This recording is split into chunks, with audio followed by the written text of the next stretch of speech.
When a 72-year-old rancher woke to find his most precious horse stolen by professional thieves, he had two choices: call the authorities and watch her disappear forever into the black market, or saddle up and ride into a killer blizzard that would claim 4 men's lives before sunrise. This is the story of Caleb Rourke, a man who chose war over waiting, vengeance over virtue, and proved that some promises are worth dying to keep. If you stay until the end, you'll witness the most incredible standoff between one old cowboy and the wilderness itself. Hit that like button and drop a comment telling me what city you're watching from. I want to see how far this story travels across the world. The silence woke him. Not the wind howling through the mountain pass like it did most winter nights. Not the familiar sounds of horses shifting in their stalls or the creak of old wood settling in the cold. It was the absence of sound, a hollow, suffocating quiet that sent ice through Caleb Rourke's veins before his eyes even opened. He lay there in the darkness of his bedroom, 72 years of instinct screaming that something was catastrophically wrong. His hand moved to his chest, fingers pressing against the flannel of his nightshirt, feeling the irregular thump of his failing heart. The doctors had given him a year, maybe 2 if he took it easy. Pills rattling in the medicine cabinet were supposed to keep him alive long enough to see another spring.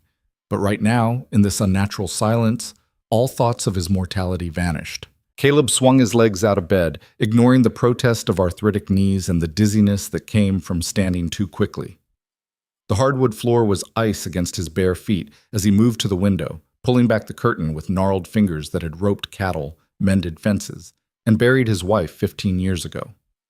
The ranch sprawled before him in shades of silver and black, illuminated by a moon so bright it turned the snow-covered valley into something ethereal. The main stable stood 100 yards from the house, its silhouette dark against the white landscape. Beyond it, the pastures stretched toward the mountain range that formed a brutal wall of granite and ice along the northern horizon. Everything looked exactly as it should, except for the silence. Caleb grabbed his jeans from the chair beside the bed, pulling them on with practiced efficiency despite the tremor in his hands. A new development the doctors said was neurological, untreatable. His flannel shirt came next, then the heavy wool coat that still smelled faintly of horse and leather and decades of hard use. Boots, hat, and finally, from the drawer of his nightstand, the Colt revolver that had belonged to his father. The gun was older than he was, but well maintained. 6 rounds. He checked them by moonlight, then slid the weapon into his coat pocket. The walk to the stable felt like miles. Every step crunched in the snow, loud in the oppressive quiet. His breath came in clouds that hung in the frozen air. The temperature had to be below 0, the kind of cold that killed unprepared men in hours. The kind of cold that made metal brittle and turned exposed skin black with frostbite. The stable door hung open. Not just open, broken. The heavy chain he used to secure it at night lay in the snow, cut clean through with bolt cutters. The massive padlock lay beside it, useless. Caleb's heart hammered against his ribs as he stepped inside, his eyes adjusting to the deeper darkness.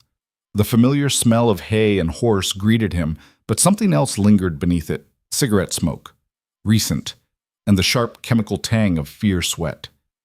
"Easy," he murmured, more to himself than the horses, as he moved down the center aisle. There were 12 stalls in the main stable, each one a carefully constructed sanctuary for horses that had nowhere else to go. Over the past 30 years, Caleb and his late wife Margaret had built something rare up here in the frontier mountains, a refuge for animals the world had discarded. Rescue horses, abused horses, wild mustangs rounded up by the Bureau of Land Management and destined for slaughter. Margaret had possessed an almost supernatural ability to gentle even the most traumatized animals, and Caleb had learned everything he knew from watching her patient, quiet work. After she died, he'd continued their mission alone. The horses stirred as he passed, recognizing his scent, his voice. Thunder, a massive draft horse with scars across his shoulders from years pulling overloaded wagons. Willow, a paint mare who'd been beaten so badly she wouldn't let anyone touch her face for 3 years. Ghost, a white gelding found wandering the highway after his owner abandoned him. All accounted for, all except one. Caleb's steps quickened as he reached the far end of the stable, where the largest stall stood empty. The gate hung open, fresh scratches on the metal frame where something, or someone, had forced it. "Naira," he whispered, the name like a prayer and a curse all at once. The stall was empty. For a long moment, Caleb stood frozen, his mind refusing to process what his eyes clearly showed. Then his legs gave out and he sat heavily on a hay bale, the breath rushing from his lungs in a sound that was almost a sob. Naira wasn't just a horse, she was the last of a bloodline that traced back to foundation stock brought to this continent 300 years ago. A rare breed, Kiger Mustang and Spanish Barb mixed with something older, something wild that ran in the high desert ranges before there were fences or brands or the concept of ownership. Margaret had found her mother dying on the side of a logging road, shot by ranchers who considered wild horses nothing but pests. She'd managed to save the foal, barely. Raised her by hand, bottle-fed her through those first critical weeks, stayed up nights when the little filly's lungs rattled with pneumonia. They'd named her Naira, after a word in some forgotten language that meant bright flame. Margaret died when Naira was 3 years old, and with her last coherent words she'd made Caleb promise something. Protect her. She's the last. Don't let them take her. For 15 years he'd kept that promise. Until tonight. Caleb forced himself to stand, to think, to move. Emotion was a luxury he couldn't afford right now. He examined the stall with the methodical attention of a man who'd spent his life reading signs, bent straw, scuff marks on wood, the pattern of disturbed bedding. They'd backed a trailer right up to the stall. Professional job. No kicking, no panic. They'd used something to sedate her first. Probably darted her from outside, waited for the drugs to take effect, then moved in fast and clean. He found the dart in the corner, a slim aluminum tube with a red tuft at one end. Veterinary grade. Expensive. Not random horse thieves looking to make a quick buck at some backwater auction. This was planned, targeted, professional. Caleb walked back outside, his eyes scanning the snow. The tracks were clear in the moonlight. A truck, heavy-duty from the depth of the tire marks, pulling a 2-horse trailer. They'd come in from the service road that wound through the forest to the north, the one that connected to the highway 20 miles away. But they hadn't left that way. The tracks led west, toward the mountains, toward the high passes that would be impassable in another few hours once the storm everyone had been predicting finally rolled in. The weatherman on the radio had been warning about it for days. A monster system moving down from Canada, the kind that buried towns and killed livestock and reminded people why the old-timers called this the frozen frontier.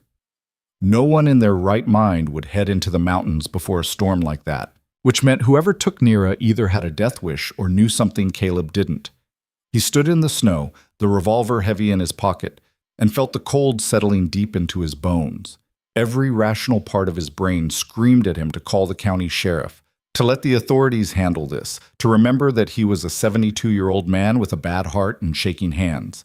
But he also knew the statistics, knew that stolen horses usually disappeared within 48 hours, sold to kill buyers or shipped across borders, or simply vanished into the vast network of black market operations that traded in stolen livestock like commodities. If he waited, she was gone forever. If he waited, he broke his promise. The decision made itself. Caleb walked back to the house with purpose in his stride, his mind already cataloging what he'd need. The sky was beginning to lighten in the east, that deep purple that came before dawn.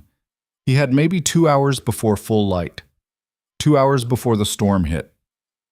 It would have to be enough. Inside, he moved through the small ranch house like a ghost, gathering supplies with the efficiency of a man who'd packed for survival more times than he could count. Saddlebags first. He pulled them from the closet where they'd hung unused for years, the leather stiff but still serviceable. Food. Nothing fancy. Jerky, nuts, hardtack biscuits that would keep indefinitely. A thermos of coffee, black and bitter. Water bottles wrapped in insulation to keep them from freezing. Emergency flares.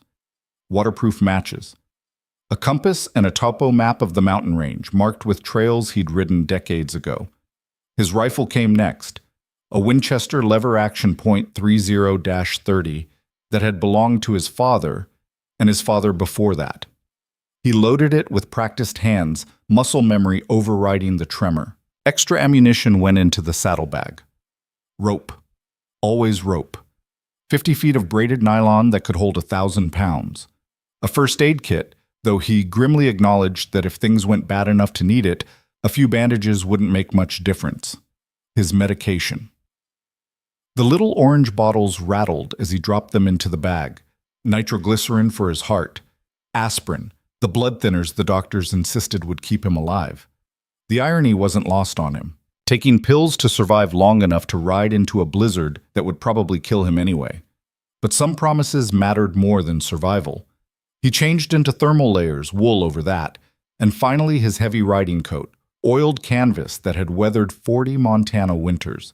His gloves were lined with fleece. His hat was reinforced with a leather chin strap to keep it from blowing away in high winds. Finally, he opened the old steamer trunk at the foot of his bed and pulled out something he hadn't touched in years, Margaret's riding gear. Her coat, smaller than his, but made of the same indestructible canvas. Her gloves. Her hat. He held them for a moment, breathing in the faint scent that still clung to the fabric after all these years. Then he carefully folded them and added them to his pack. If he found Naira, when he found Naira, he'd need something of Margaret's. The horse would remember, would respond. Dawn broke cold and gray as Caleb walked to the stable for the second time that morning, his saddlebags heavy across his shoulder. The other horses watched him with knowing eyes as he passed. They'd seen him prepare for journeys before, understood the ritual. But not for 15 years. Not since before the first heart attack, before the tremor in his hands, before the doctors started using words like palliative care and quality of life. He stopped at a stall halfway down the row, where a rangy sorrel gelding stood watching him with intelligent, dark eyes. "Red," Caleb said quietly, opening the stall door. "You and I have some work to do." Red was 23 years old, which made him ancient in horse years, but he was also the most sure-footed animal Caleb had ever owned. A former ranch horse who'd worked cattle in terrain that would kill lesser animals, Red knew mountains the way sea captains knew oceans. If any horse could navigate the high passes in a blizzard, it was him. The gelding stood patiently as Caleb saddled him, the familiar routine soothing despite the circumstances. Pad, then saddle, cinch pulled tight. Bridle and bit, gentle pressure to open the mouth, the metal clicking against teeth. Saddlebags secured, rifle in the scabbard, rope coiled and tied. Caleb led Red outside and stood for a moment looking back at the ranch house, the place where he and Margaret had built a life, where they'd saved hundreds of horses over 3 decades, where he'd planned to die eventually when his heart finally gave out for good. Instead, he was riding into a storm that meteorologists were calling a generational weather event. The first snowflakes began to fall as he swung himself into the saddle, his body protesting the movement but obeying anyway. Red shifted beneath him, eager to move, to work, to do what he'd been bred and trained to do. "Find them," Caleb murmured, turning the horse toward the tracks that led west. "Find them, boy." They moved into the forest at a steady trot, following the trail left by the truck and trailer. The tracks were already beginning to fill with snow, but still clear enough to follow. Professional thieves wouldn't expect an old man to come after them. Wouldn't expect anyone crazy enough to ride into the mountains with a blizzard bearing down. That was their first mistake. The forest closed around them, pine and fir heavy with snow, branches forming a canopy that blocked most of the weak morning light. The temperature continued to drop. Caleb pulled his coat tighter, feeling the cold seep through layers of wool and canvas. Red's breath came in great clouds of steam as they climbed higher, following the service road as it wound through increasingly rough terrain. The truck tracks were joined by others, at least 3 vehicles, maybe 4. Caleb's jaw tightened as he realized the implications. This wasn't just a theft, it was an operation. How long had they been watching the ranch? How much did they know about Naira? About her bloodline, her value to collectors who dealt in rare breeds the way art thieves dealt in stolen Rembrandts? The questions burned in his mind as they rode, but he pushed them aside. Right now, all that mattered was the trail. They'd been riding for 2 hours when Red's ears suddenly pricked forward, his entire body tensing. Caleb reined him to a stop, his hand automatically moving to the rifle. Voices. Faint, but carried on the wind. Caleb dismounted, moving as quietly as a 72-year-old man could manage through snow and underbrush. He tied Red to a tree branch and crept forward, using the forest as cover. The service road opened into a clearing, and Caleb's breath caught in his throat. 4 men. 3 vehicles, 2 trucks, and a heavy-duty trailer rig capable of hauling multiple horses. They'd set up a temporary camp, a tarp stretched between trees, creating makeshift shelter. A propane heater glowed in the center, and Caleb could see supplies stacked nearby. Food, water, equipment. They were planning to wait out the storm here before moving the horses. And there, tied to a high line between two sturdy pines, were 5 horses. Caleb's vision narrowed as he spotted the last one in line, a mare with a coat the color of dark copper, her mane and tail almost black, with a white star on her forehead shaped like a flame. Naira. She stood with her head down, clearly still sedated but alive. The other 4 horses were all built along similar lines, quality animals, expensive, probably stolen from other ranches across the region. This wasn't about one horse. This was a black market operation, and Naira was just one piece of cargo. The men gathered around the heater, smoking cigarettes and drinking coffee from a thermos. They were dressed for the weather, professional outdoor gear, not the cheap knockoffs weekend hunters wore. One of them was big, well over 6 feet, with a beard that covered most of his face. Another was smaller, wiry, with quick movements that suggested nervous energy. They were armed. Caleb could see rifle cases in one of the trucks, and at least 2 of the men wore pistols on their belts. "Storm's gonna be a monster," one of them said, his voice carrying across the clearing. "We should have been out of here yesterday." "Boss wanted to wait for the Rourke mare," another replied. "Said she's worth more than all the others combined. Some collector in Dubai is paying $2 million for proven rare bloodline stock." $2 million. Caleb felt something cold and hard settle in his chest. $2 million for Naira. Enough money to make men take risks, to plan elaborate thefts, to wait out a killer storm in the mountains. "Old man probably doesn't even know she's gone yet," the big one said, laughing. "Sheriff said he's half dead anyway. Heart problems. Won't be around much longer to care about his precious horses." The smaller one kicked at the snow. "Yeah, well, you better not care enough to come looking. Boss said no witnesses. Anyone shows up, we handle it permanent-like." Caleb's hand tightened on the rifle. 4 of them. All younger, all armed, all clearly comfortable with violence. And one old man with a bad heart and shaking hands. The smart move would be to ride back to the ranch, call the sheriff, let law enforcement handle it. But the storm was already intensifying, the snow falling so thick now that visibility was dropping by the minute. By the time authorities mobilized a response, these men and the horses would be gone, either dead in the blizzard or escaped to whatever buyer waited on the other side of the mountains. No. This ended here. Caleb crept back to where Red waited, his mind racing through options. A direct confrontation was suicide.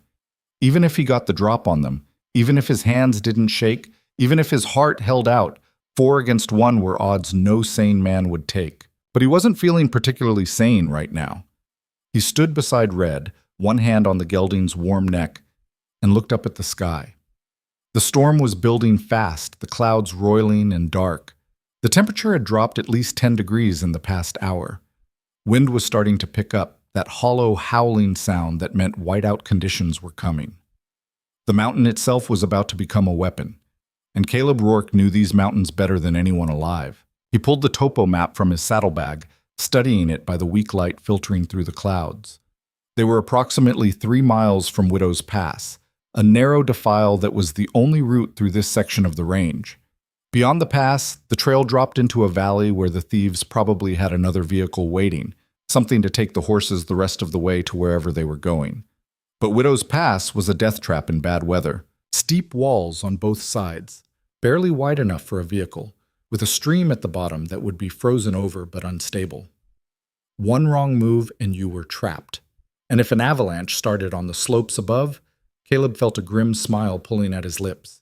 He remounted Red and turned away from the clearing, riding north through the forest parallel to the service road. The thieves couldn't see him through the trees and the intensifying snow, wouldn't hear Red's hoofbeats over the rising wind. It took him 40 minutes of hard riding to reach the approaches to Widow's Pass. By the time he got there, the blizzard was in full fury, the snow falling so thick it was like riding through a white tunnel.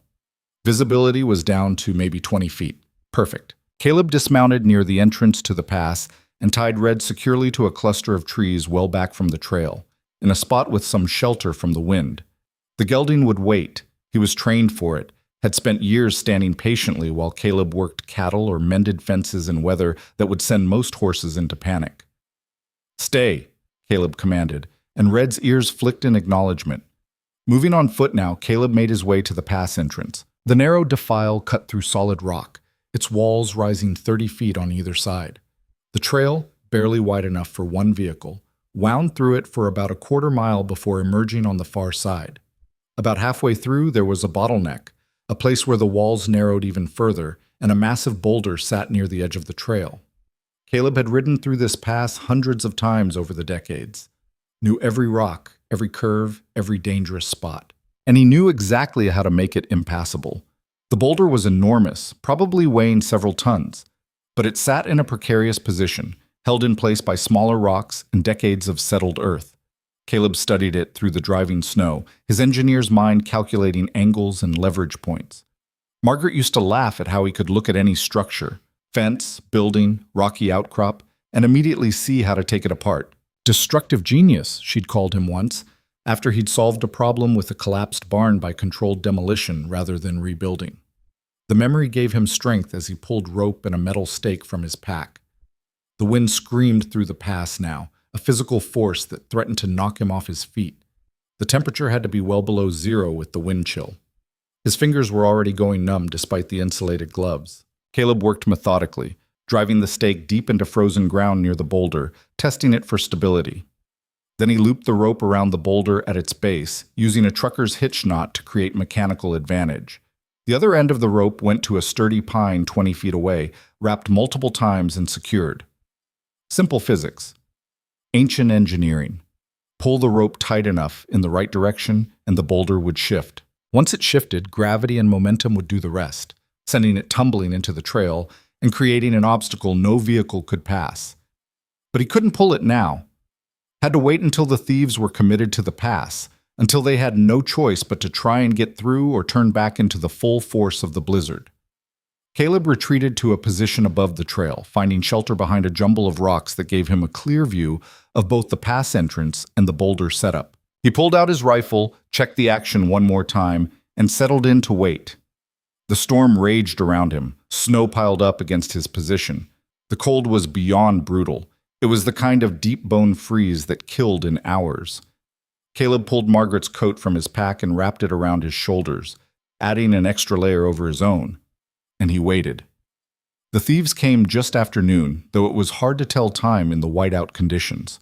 Caleb heard the engines before he saw them, the growl of heavy trucks struggling through deep snow, transmission grinding as drivers fought for traction. They emerged from the blizzard like ghosts, the first truck pushing a wedge of snow as it fought its way toward the pass entrance. Behind it, the trailer rig with the horses. Then the second truck bringing up the rear. Caleb watched them approach, his finger resting lightly on the rifle's trigger guard. They stopped at the entrance, and he could see men getting out, arguing about something. The wind carried snatches of their voices. "Crazy to try it in this." "No choice. Can't go back." "Make it through. It's only a quarter mile." The decision made, they climbed back into their vehicles. The lead truck nosed into the pass, moving slowly, cautiously. The walls of rock pressed in on both sides. Then came the trailer with the horses. Caleb's breath caught as he saw them, 5 shapes visible through the trailer's side slats, Naira among them. She was moving now, the sedative wearing off, her head up despite the circumstances. The second truck followed. All 3 vehicles were now committed to the pass, crawling forward through the narrow defile with barely inches of clearance on either side. Caleb moved. He scrambled down from his position, slipping and sliding on ice-covered rock, his bad knee screaming in protest, reached the rope, grabbed it with both hands, and pulled. Nothing happened. Caleb reset his grip, planted his feet, and hauled again. The rope cut into his palms, even through the gloves. His back screamed. His heart hammered against his ribs like it was trying to escape his chest. The boulder shifted, maybe an inch. Below in the pass, the lead truck was approaching the narrowest point. Another 30 seconds, and it would be past the boulder, past the trap, safely through. Caleb wrapped the rope around his waist, leaned back with his full weight, and pulled with everything he had left. Something in his chest seized, a lightning bolt of pain that took his breath away. His vision went gray at the edges. The rope slipped through his fingers, But the boulder moved, it shifted, rolled, gained momentum. And suddenly it was moving on its own, gravity taking over, the massive rock tumbling down the slope toward the trail below. The crash was enormous, audible even over the roar of the storm. The boulder slammed into the pass directly in front of the lead truck, which barely managed to stop in time. Behind it, the trailer rig jackknifed as the driver hit the brakes, the whole rig sliding on ice. Caleb dropped to his knees, clutching his chest, trying to breathe through the pain. His vision swam. He fumbled for the pill bottle in his pocket, nitroglycerin, got it open, got a tablet under his tongue. The pain began to recede, slowly, too slowly. Below, chaos erupted. Men were shouting, getting out of the trucks, realizing they were trapped. The boulder blocked the path forward. Behind them, drifting snow was already filling in their tracks. And the storm was intensifying, turning the pass into a white hell where visibility was measured in feet, not yards. Caleb forced himself to his feet, gripping the rifle. He couldn't stay here. The cold would kill him in minutes. Had to move. Had to act while the storm and confusion gave him an advantage. He half walked, half slid down the slope toward the trailer, using the storm as cover. The men were gathered near the lead truck, trying to figure out if they could move the boulder, shouting at each other over the wind. Caleb reached the trailer unseen. The horses inside were panicking, the storm and the jackknife having terrified them. Caleb worked the latch with numb fingers, swung the door open. "Easy," he said, his voice barely audible. "Easy now." And there was Naira, her eyes wide with fear, but focusing on him, on his voice. Recognition flashed across her features, a connection that transcended words, that spoke to 15 years of trust and care and promises made. Caleb pulled Margaret's coat from his pack, held it where Naira could smell it. The change was instantaneous. The mare's ears came forward. She stepped toward him, toward the familiar scent, toward home. "That's my girl," Caleb whispered. "That's my good girl. Come on now." The other horses followed as he led Naira out of the trailer. They emerged into the blizzard, into the chaos, into the white madness of the storm. And that's when the shooting started. The first bullet cracked past Caleb's head close enough that he felt the displacement of air, heard the angry wasp buzz of lead cutting through the storm. He didn't think, just moved, his body responding with instincts honed over 7 decades of survival on the frontier. "Go!" he shouted at the horses, slapping Naira hard on the hindquarters. "Get!" The mare bolted, and the other 4 horses followed her lead, their survival instincts overriding fear as they plunged into the blizzard. Within seconds, they'd vanished into the white chaos, swallowed by snow and wind and the mountain's fury. Another shot rang out, this one hitting the trailer's metal side with a sharp ping. Caleb dropped behind the trailer's wheel well, his rifle coming up even as his heart hammered against his ribs in a rhythm that felt wrong, dangerous. "There, by the trailer." The voice cut through the storm, the big one with the beard. "Someone's taking the horses." Caleb didn't waste breath on warnings or conversation. This wasn't a negotiation. These men had stolen from him, had threatened everything he'd promised to protect, and they'd already made it clear what happened to witnesses. He sighted down the Winchester's barrel and fired at the nearest truck's front tire. The shot was true despite his shaking hands, despite the wind, despite 72 years of accumulated wear on his body. The tire exploded with a satisfying bang, the truck lurching sideways. "He's shooting at us! He's actually shooting at us!" That was the wiry one, his voice pitched high with disbelief. "Then shoot back, you idiot!" Another voice, one Caleb hadn't heard yet, probably the driver of the trailer rig. Muzzle flashes lit up the blizzard like fireflies as all 4 men opened fire.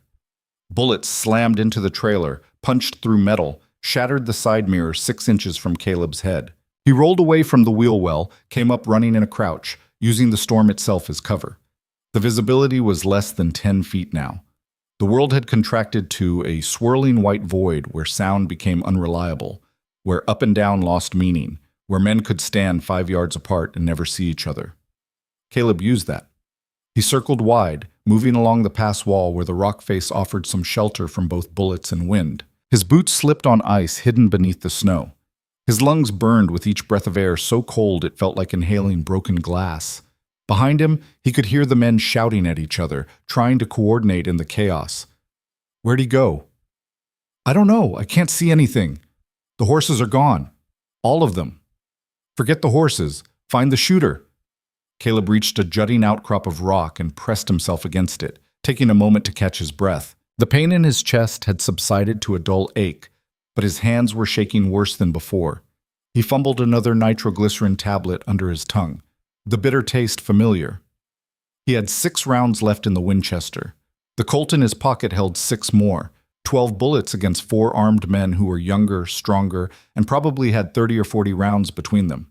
But they were also panicking, and panic made people stupid. Caleb peered around the outcrop. Through brief gaps in the blowing snow, he could make out shapes moving near the vehicles. They'd taken cover behind the trucks, trying to protect themselves from an enemy they couldn't see. One of them, the big one, was moving toward the boulder that blocked the pass, probably trying to assess whether they could shift it. He walked with his rifle up, sweeping it back and forth, finger on the trigger. Dangerous.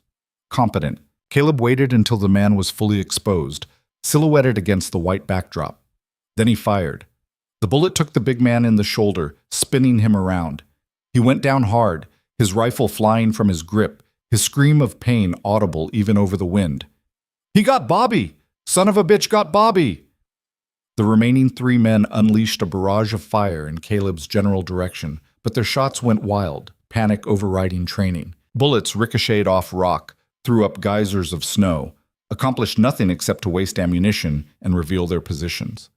Caleb was already moving again, working his way higher up the pass wall, gaining elevation. His knees screamed with every step. His chest felt like someone had parked a truck on it, but he kept moving because stopping meant dying, and he hadn't come this far to die in a gunfight with horse thieves. The wounded man, Bobby, was crawling toward the lead truck, leaving a dark trail in the snow. Not a fatal hit then. Caleb had been aiming for center mass, but the storm and his shaking hands had pulled the shot high and right. "We need to get out of here," the wiry one shouted.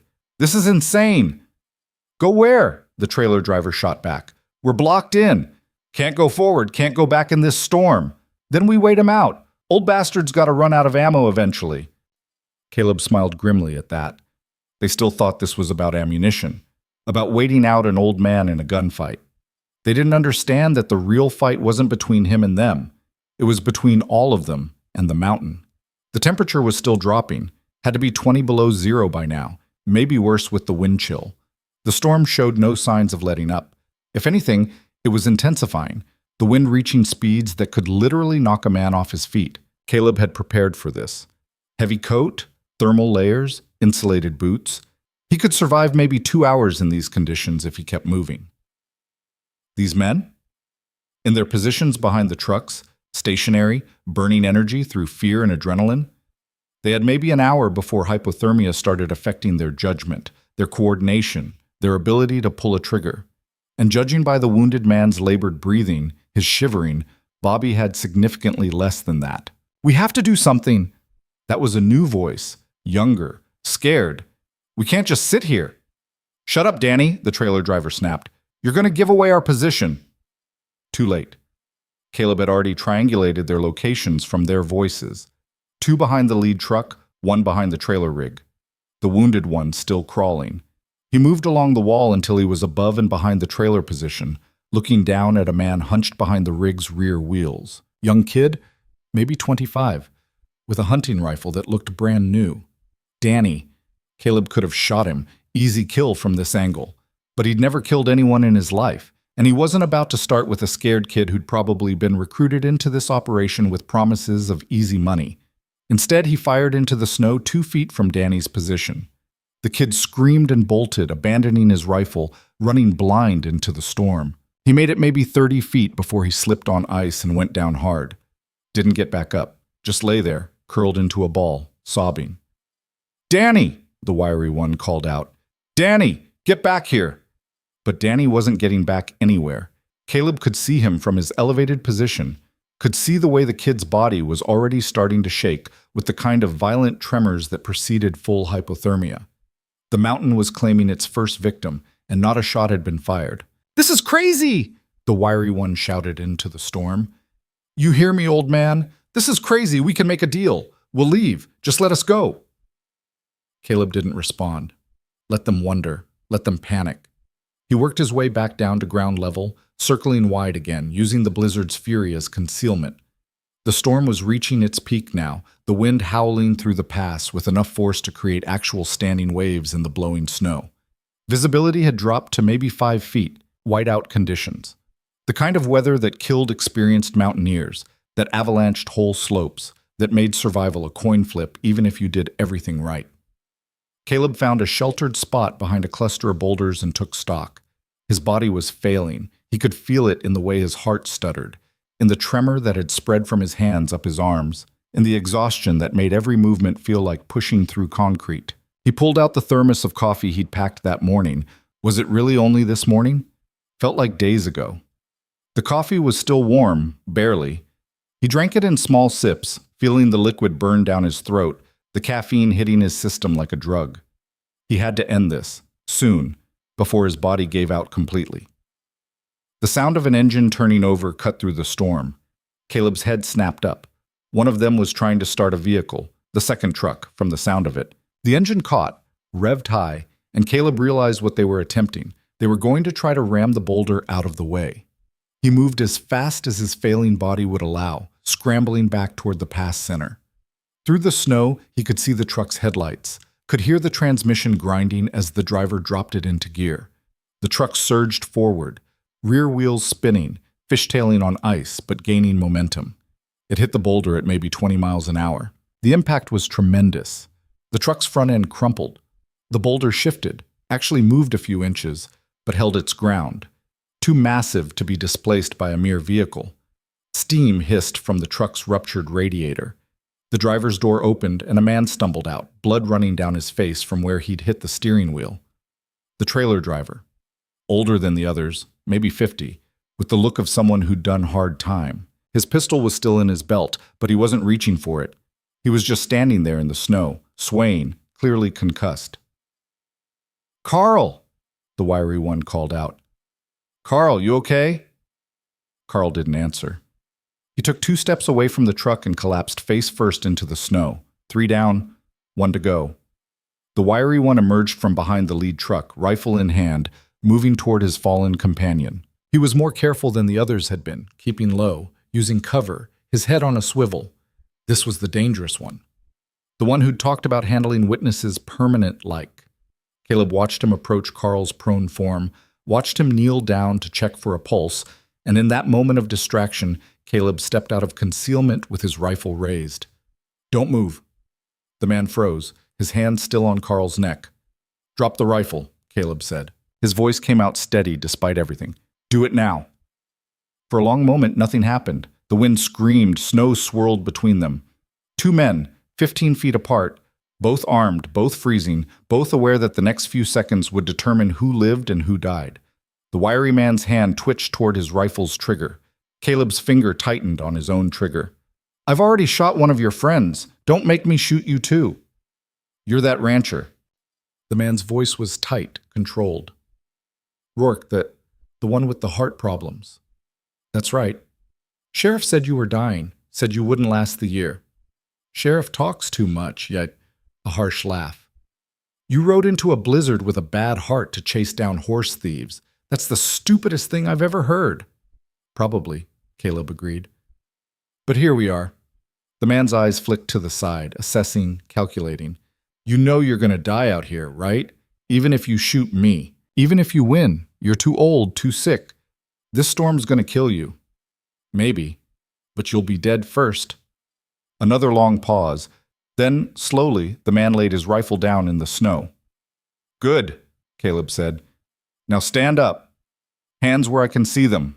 The man complied, rising carefully, his hands raised. "What now, old man?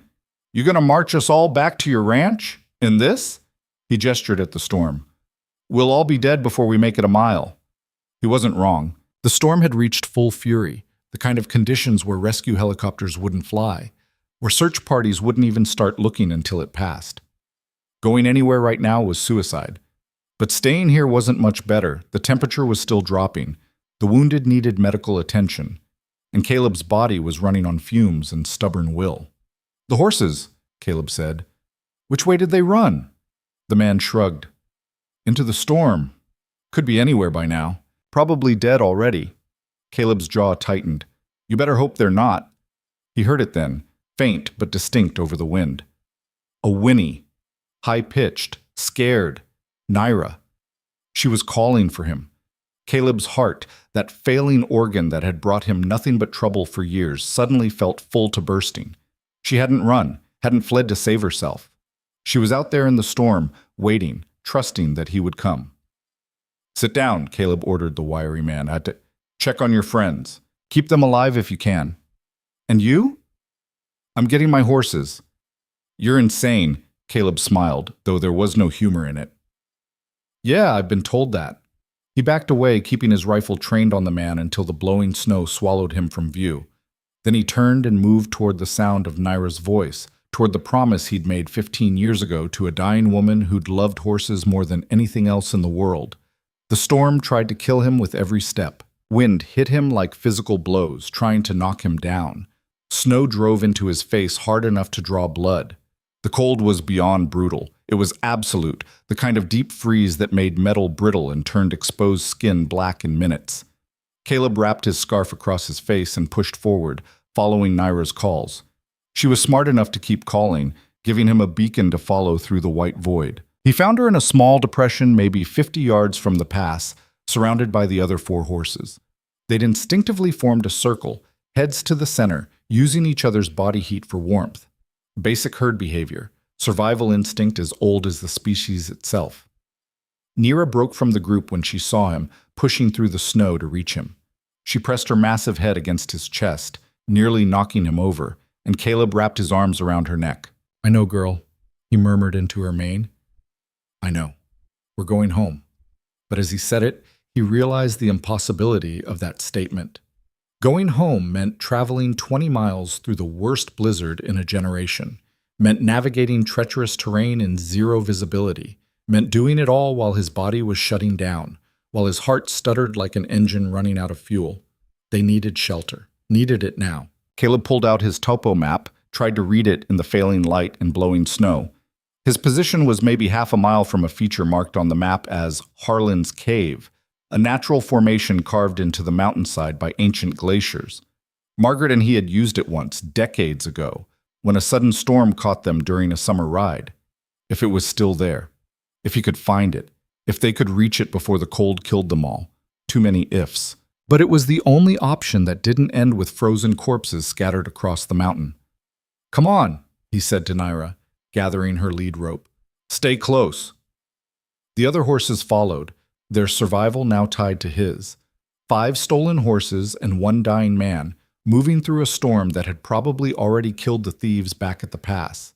The journey to the cave was a nightmare rendered in white and black and infinite shades of cold. Caleb lost track of time, of distance, of everything except the simple mechanical process of putting one foot in front of the other. The map was useless. He navigated by feel, by memory, by the sense of the mountain's bones beneath the snow. His heart seized twice during the trek, each time dropping him to his knees in the snow.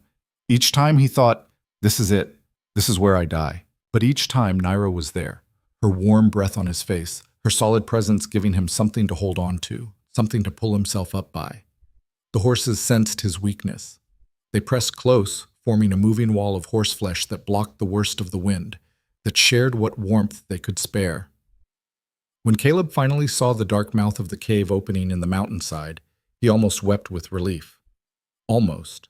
But he was too cold for tears, too exhausted for emotion beyond the grim satisfaction of having beaten the odds one more time.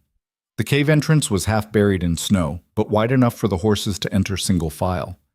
Caleb led them into blessed darkness that was somehow warmer than the storm outside, into shelter that meant the difference between life and death. The cave was exactly as he remembered, maybe 30 feet deep, with a ceiling high enough that the horses wouldn't panic, with a floor of packed earth and old pine needles. No wind reached this far in. No snow, just cold darkness and the sound of 6 living creatures breathing. Caleb collapsed against the cave wall, his rifle clattering to the ground beside him. His whole body was shaking now, violent tremors that had nothing to do with cold and everything to do with a heart that had been pushed far beyond its limits. The horses milled around the cave, settling gradually as they realized they were safe. Naira stood closest to Caleb, her dark eyes watching him with an intelligence that seemed almost human. "Made it," he whispered. "We made it, girl." Then his vision grayed out and consciousness slipped away like water through his fingers. He woke to warmth, not the warmth of fire. There was no fire, nothing to burn, but the warmth of living bodies pressed close. The horses had arranged themselves around him, lying down in the cave, their bulk creating a barrier against the cold. Naira lay closest, her body against his side, her heat bleeding into him through layers of wool and canvas. Caleb's first thought was that he'd died and this was some strange afterlife where horses were angels. His second thought was pain. His chest felt like someone had taken a hammer to it, and his hands were screaming with the particular agony of severe frostbite starting to thaw. He was alive. Improbably alive. Outside the cave, he could hear the storm still raging, but diminished. The worst had passed, leaving behind the steady howl of wind and the hiss of falling snow. Caleb pulled off his gloves with his teeth, gasping at the pain, and examined his hands in the dim light filtering in from the cave mouth. The fingers were white, numb, but not black. Not yet dead tissue. If he was careful, if he got medical attention soon, he might keep them all. He fumbled for his pack, found the emergency flares he'd brought, struck one and held it up, the red light filling the cave with hellish illumination. All 5 horses were accounted for, all alive, all watching him with those liquid dark eyes. They'd survived the storm by working together, by using instinct and each other and sheer stubborn will, just like he had. Caleb let the flare burn down and then lit another, using the light to take inventory. His supplies were depleted, most of the food gone, the coffee thermos empty, ammunition down to 4 rounds in the rifle and 6 in the pistol. But he still had rope, still had matches, still had the iron determination that had carried him this far. The storm would pass. It might take hours, might take a full day, but it would pass.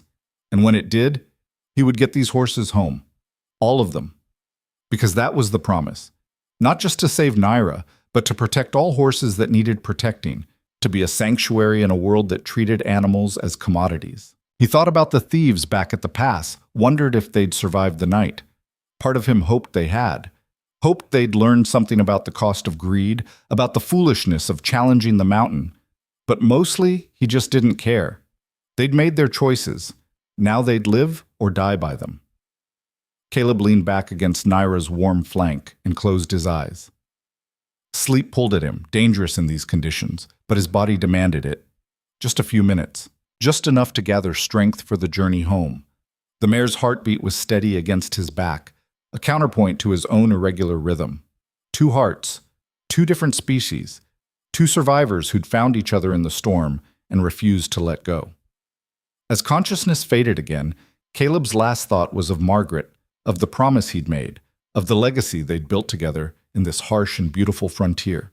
He'd kept his word, and somehow, against all odds, he was still alive to tell about it. The second time Caleb woke, the silence was different. Not the oppressive quiet that had greeted him before the theft, but something peaceful, almost gentle. The kind of silence that came after nature had spent its fury and moved on to calmer moods. The storm had passed. He opened his eyes to find pale daylight filtering into the cave, weak winter sun struggling through clouds that still hung low over the mountains. His body felt like it had been beaten with hammers, every muscle screaming, every joint locked up with cold and exhaustion. But he was breathing. His heart, that treacherous organ, was still beating its irregular rhythm against his ribs. Naira stirred beside him, lifting her head to look toward the cave entrance. The other horses were already on their feet, stamping and snorting, their breath creating clouds of vapor in the frigid air. They were restless, ready to move, instinct telling them that staying in one place too long meant danger. Caleb tried to sit up and immediately regretted it. His vision swam, black spots dancing at the edges. He gripped Naira's mane to steady himself, feeling the tremor in his hands that had nothing to do with the cold and everything to do with the cardiovascular system that had been pushed far beyond its tolerances. "Easy," he murmured, though he wasn't sure if he was talking to the horse or himself. "Take it slow." Getting to his feet took 3 attempts and cost him what felt like the last reserves of his strength. He stood swaying, one hand braced against the cave wall, the other clutching his rifle more for support than defense. His legs felt like they belonged to someone else, distant and unreliable. But he was standing. That was something. Caleb made his way to the cave entrance, each step a small victory. Outside, the world had been transformed.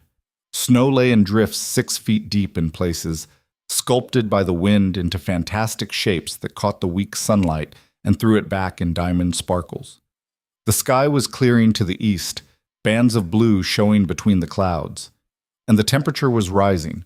Not much, probably still below zero, but enough to notice, enough to matter. He pulled out his compass, checked his bearings. The ranch was southeast, maybe 18 miles as the crow flew, closer to 25 accounting for terrain. In good weather, with a fresh horse, that was a hard day's ride.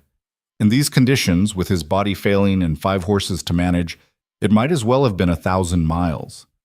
Caleb turned back to the cave, to the horses watching him with patient eyes.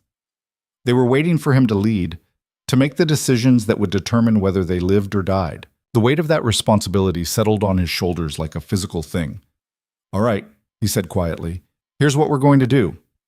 He moved among them, checking each horse for injuries sustained during their flight through the storm. The roan had a cut above his left eye, shallow but still bleeding. The paint mare was favoring her right front leg, though it didn't seem serious. The gray gelding and the buckskin were in better shape, just exhausted and hungry. And Naira was watching him with those intelligent eyes, waiting. Caleb pulled out his remaining supplies. 2 pieces of jerky, a handful of nuts, half a protein bar that had frozen solid.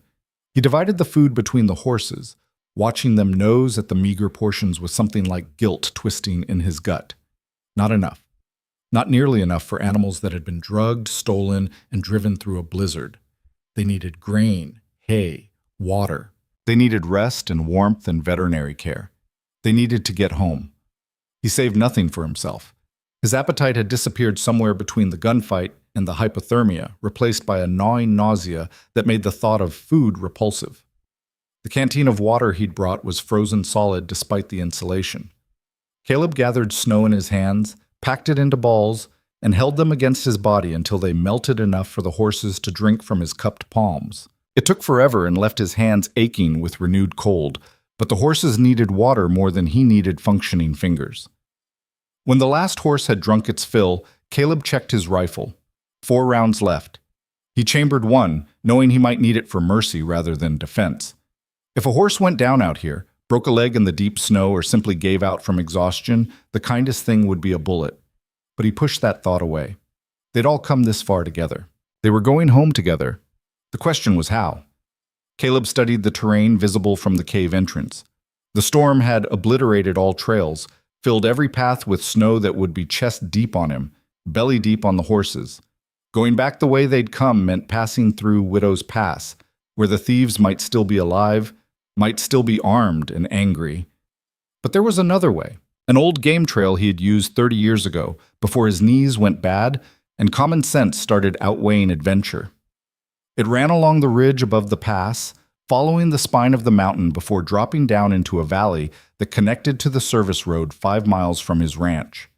The trail would be brutal even in good conditions, narrow, exposed, with drops on both sides that would kill anything that slipped. In current conditions, it was effectively suicide, but it was the only route that avoided the pass entirely. Caleb made his decision. He'd survived this long by trusting his instincts and knowing the mountain better than the people who tried to conquer it. This was no time to start second-guessing. He fashioned a crude halter for Naira from rope in his pack, then used the rest of the rope to create a line connecting all 5 horses. Naira in front, then the gray, the buckskin, the paint, and the roan bringing up the rear. If he fell, if his heart gave out, if any one of 100 disasters struck, at least the horses would be together, would have a chance of finding their way down. Before they left the cave, Caleb did something he hadn't done in years. He pulled off his hat and stood in silence, thinking of Margaret, of the life they'd built, of the promises made and kept. Not a prayer exactly, he'd never been much for organized faith, but an acknowledgement of something larger than himself. Then he settled the hat back on his head, gathered Naira's lead rope, and stepped out into the snow. The journey began. Within 100 yards, Caleb knew this was going to be worse than anything he'd imagined. The snow came up past his knees, each step requiring him to lift his leg high and force it down through the crust, over and over until his thighs burned and his lungs screamed for air. The horses struggled too, their greater weight breaking through the snow's surface, their progress measured in yards rather than miles. But they kept moving. Caleb found the game trail more by memory than sight, recognizing the way the land rose and fell even beneath its blanket of white. The trail clung to the mountainside like a scar, barely wider than a horse in places, with nothing but air on one side and sheer rock on the other. He didn't look down, didn't think about the 1,000-foot drop or what would happen if a horse spooked or if his own legs finally gave out. Just kept moving. The sun climbed higher, though it brought little warmth. Caleb's shadow stretched long beside him, a skeletal thing that seemed to mock his efforts. His heart was doing something strange now, skipping beats in patterns that felt ominous. He'd stopped checking his pulse because knowing the truth wouldn't change anything. 3 miles in, the paint mare went down. She'd been struggling for the last hour, her limp getting worse, and finally her leg just gave out. She collapsed into the snow with a sound that was almost human, a cry of pain and exhaustion that cut through the cold air like a blade. The other horses stopped immediately, bunching up on the narrow trail. Caleb worked his way back along the line, his own legs barely supporting him. The mare lay on her side, breathing hard, her eyes rolling white with fear. Caleb knelt beside her, his hands finding the injured leg. The joint was hot despite the cold, swollen badly. Not broken, he could tell that much, but severely sprained, possibly torn ligaments. In normal circumstances, this would mean weeks of stall rest, anti-inflammatories, cold therapy. Out here, 15 miles from help, it might mean a bullet. "No," Caleb said aloud, the word startling in its vehemence. "No, you're not dying here." He pulled off his coat despite the cold, then his outer flannel shirt, stripping down to his thermal layer. The flannel he tore into strips, fashioning a crude splint and wrap for the mare's leg. It wouldn't fix the injury, but it might provide enough support to get her moving again. The paint watched him work with liquid eyes that seemed to understand both the kindness and the desperation of the gesture. "Come on, girl," Caleb said when he'd finished. "Up you get." He grabbed her halter and pulled, encouraging her to rise. The mare tried, got her hind legs under her, but when she put weight on the injured front leg, she nearly went down again. Caleb's vision grayed at the edges. The cold was getting to him now, working through his reduced layers, finding its way to his core.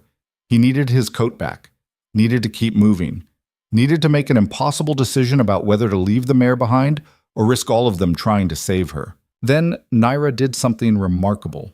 The copper mare moved back along the line, careful on the narrow trail, until she was standing beside the injured paint. She lowered her head and nudged the smaller horse, a gesture so gentle and deliberate that it seemed almost planned. The paint responded, gathering herself, trying again. This time when she rose, Naira pressed against her side, providing support, taking some of the weight, and the paint stood. Caleb watched in amazement as Naira maintained her position, letting the injured mare lean against her shoulder. It was something he'd seen in wild herds, strong horses supporting weak ones, the herd instinct overriding individual survival. "All right then," he said, his voice rough with cold and emotion. "We go together." He rearranged the rope line so Naira and the paint could walk side by side where the trail was wide enough, adjusting to single file where it narrowed. Their progress slowed to a crawl, but they were moving. The sun reached its zenith and began its descent. Shadows lengthened.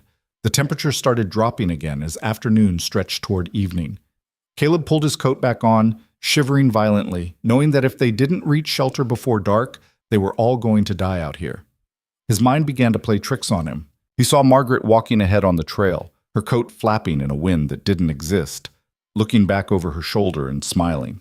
He saw other riders from decades past, friends long dead, fellow ranchers who'd lost their own battles with age and time and the brutal frontier. Hallucinations, hypothermia talking, his core temperature dropping to dangerous levels. Caleb bit down on his tongue hard enough to taste blood, using the pain to anchor himself in reality. The horses were real. The trail was real. The ranch somewhere ahead was real. Everything else was just noise. 5 miles. 4. 3. The trail began to descend, dropping down from the exposed ridge into a valley where pine trees provided some shelter from the wind. The going got slightly easier as they lost elevation, the snow not quite as deep in the lee of the mountain. Caleb recognized landmarks now. That lightning-struck tree, the granite outcropping shaped like a bear's head, the frozen stream that ran through the valley bottom, its surface a ribbon of blue ice. 2 miles. He could see the service road now, a straight line cutting through the forest, buried under snow, but visible from the way it divided the trees. Beyond it, somewhere in the gathering dusk, was his ranch. 1 mile. Caleb's legs gave out. He went down hard, face first into the snow, and simply lay there. No strength left to rise, no will to continue. His heart was doing something arrhythmic and terrifying inside his chest, stuttering like an engine about to seize. This was it. The end. He'd gotten them close, so close, but not close enough. The horses stopped, the line going slack. Caleb could hear them moving around him, their hooves crunching in the snow, their breath loud in the quiet of the valley. Then Nira was there, her nose pushing at his shoulder, her breath warm against his frozen face. She nickered softly, a sound that seemed to carry 15 years of trust and companionship, an unbreakable bond. "Can't," Caleb whispered. "Can't get up, girl. I'm sorry." Nira pushed harder, then grabbed his coat collar in her teeth and pulled. Not hard enough to hurt, but with insistent pressure, trying to lift him. The other horses gathered around, forming a circle, their bodies blocking the wind, creating warmth, creating shelter, refusing to leave him behind the way he'd refused to leave them. Caleb felt something break open in his chest, some final reserve of strength he didn't know he possessed. Not physical strength, his body had nothing left to give, but something else. Something that came from promises made and bonds forged and a lifetime of stubborn refusal to quit when quitting would be easier. He grabbed Nira's mane with numb fingers and pulled himself to his knees. Then, using the mare like a ladder, he dragged himself upright. "All right," he said, the words slurred. "All right, let's go home." The last mile took an eternity. Caleb didn't walk so much as stumble, one hand twisted in Nira's mane, letting the horse guide him, support him, keep him upright. The other horses pressed close, their bodies forming a living barrier against the cold. Darkness fell. The moon rose, 3/4 full, painting the snow in shades of silver and gray. Stars emerged, hard and bright and infinite. And then, through the trees, Caleb saw lights. The ranch house, its windows glowing yellow in the darkness. The barn, its security light casting a pool of illumination across the snow-covered yard. Home.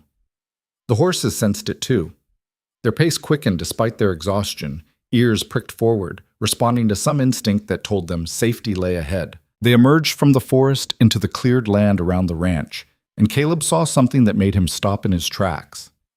Red was there.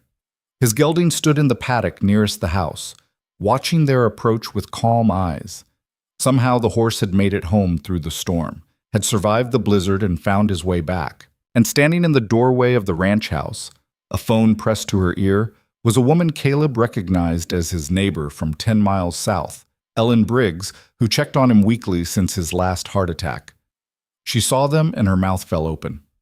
The phone dropped from her hand. "Jesus Christ," she said, the words carrying across the snow. "Caleb? Is that you?" Caleb tried to answer, but no words came. His legs finally gave out completely, and he went down, this time not getting back up. The last thing he saw before consciousness faded was Nira standing over him, her dark eyes catching the moonlight, her breath warm against his face. He'd kept his promise. They were home. Ellen was screaming into her phone, something about ambulance and hypothermia and miracle. The sound faded as darkness took him, gentle and complete. Somewhere in that darkness, he thought he felt Margaret's hand in his, heard her voice telling him he'd done well, that he could rest now. But rest would have to wait, because Caleb Rourke wasn't finished yet. When he woke, and he would wake, there would be horses to care for, injuries to tend, stories to tell. There would be questions from the sheriff about what happened in the mountains, about 4 men who'd made the mistake of underestimating an old rancher's determination. There would be reporters, probably, wanting to know how a 72-year-old man with a failing heart had tracked down professional thieves and rescued 5 horses from a killer blizzard. But all of that was tomorrow's problem. Tonight, Caleb Rourke lay in the snow of his ranch yard, surrounded by horses he'd saved and neighbors who thought he was already dead, his heart beating its irregular rhythm against time itself. And for the first time in years, that stubborn organ felt almost strong. The beeping woke him first, a steady electronic rhythm that seemed foreign and intrusive in ways Caleb couldn't immediately place. Then came the smell, antiseptic and floor wax and something medicinal that made his nose wrinkle. Finally, sensation returned to his body in waves of pins and needles that told him he was alive, though parts of him weren't entirely convinced that was good news. Hospital. He was in a hospital. Caleb's eyes opened to white ceiling tiles and fluorescent lights turned down low for night. An IV line ran from his left hand to a bag of clear fluid hanging on a pole. Monitors beeped softly, tracking vital signs he didn't want to know about. His chest felt tight, restricted by something. Electrodes, he realized, taped to his skin beneath the thin hospital gown. Easy now. A hand pressed gently on his shoulder as he tried to sit up. You're at County General. Been here 2 days. The nurse was young, maybe 30, with kind eyes and the calm competence of someone who'd seen everything. She adjusted something on one of the monitors, then checked the IV line. How do you feel? She asked. Caleb tried to speak and discovered his throat was raw, his voice coming out as a rasp. The horses. The what? Horses, he managed, more forcefully. 5 of them. Are they? Understanding crossed her face. Oh, yes, your neighbor has been caring for them. She said to tell you they're all fine, eating like they haven't seen food in a week. The relief was so profound it made Caleb dizzy. He sank back against the pillows, feeling tension he hadn't known he was carrying drain from his shoulders. They'd made it, all of them. Your neighbor lady, Ellen Briggs? She's been here every day. Sheriff, too, wants to talk to you soon as you're up for it. The nurse made a note on her tablet. Doctor will want to see you shortly. You gave everyone quite a scare, Mr. Rourke. Caleb, he said automatically. How bad? She hesitated, and that hesitation told him everything he needed to know. You had severe hypothermia. Core temperature was down to 89 degrees when they brought you in. Stage 3 frostbite on 7 fingers and both feet. The doctors managed to save everything, but you'll need physical therapy. She paused. And your heart? I know about my heart. Well, it's still beating, which the cardiologist says is something of a medical mystery, given what you put it through. Her tone was professional, but he caught the edge of something else. Admiration, maybe. Or disbelief. You should be dead, Mr. Rourke. By all medical logic, you should have died a dozen times over the past 3 days. Yeah, Caleb said quietly. I should have. But he hadn't, and that meant there was work still to be done. The nurse left him alone with instructions to rest, to not even think about getting out of bed, to press the call button if he needed anything. The moment the door closed behind her, Caleb started cataloging his situation. His body felt like it had been run through a wood chipper. His hands were wrapped in bandages, the fingers stiff and throbbing. His feet were similarly wrapped, elevated slightly on pillows. Every breath came with a catch in his chest that suggested his lungs had their own complaints about the adventure. But he was alive. The horses were alive. And judging by the fact that the sheriff wanted to talk to him rather than arresting him, the thieves must have been found. The question was what condition they'd been found in. Caleb didn't have to wait long for answers. The door opened again an hour later and Sheriff Tom Morrison walked in, his uniform crisp despite the late hour, his face carrying the weathered look of a man who'd spent 40 years enforcing law in frontier country. Caleb. Morrison pulled a chair close to the bed and sat heavily. Hell of a thing you did up there. The men, Caleb said. The thieves. Morrison nodded slowly. Found them day after the storm cleared. 3 alive, 1 dead. The one you shot, Bobby Kramer, bled out. Combination of the bullet wound and hypothermia. Others barely made it. One lost 6 toes, another's got permanent nerve damage in both hands. The young kid, Danny Martinez, he's going to be all right physically. Mentally's another story.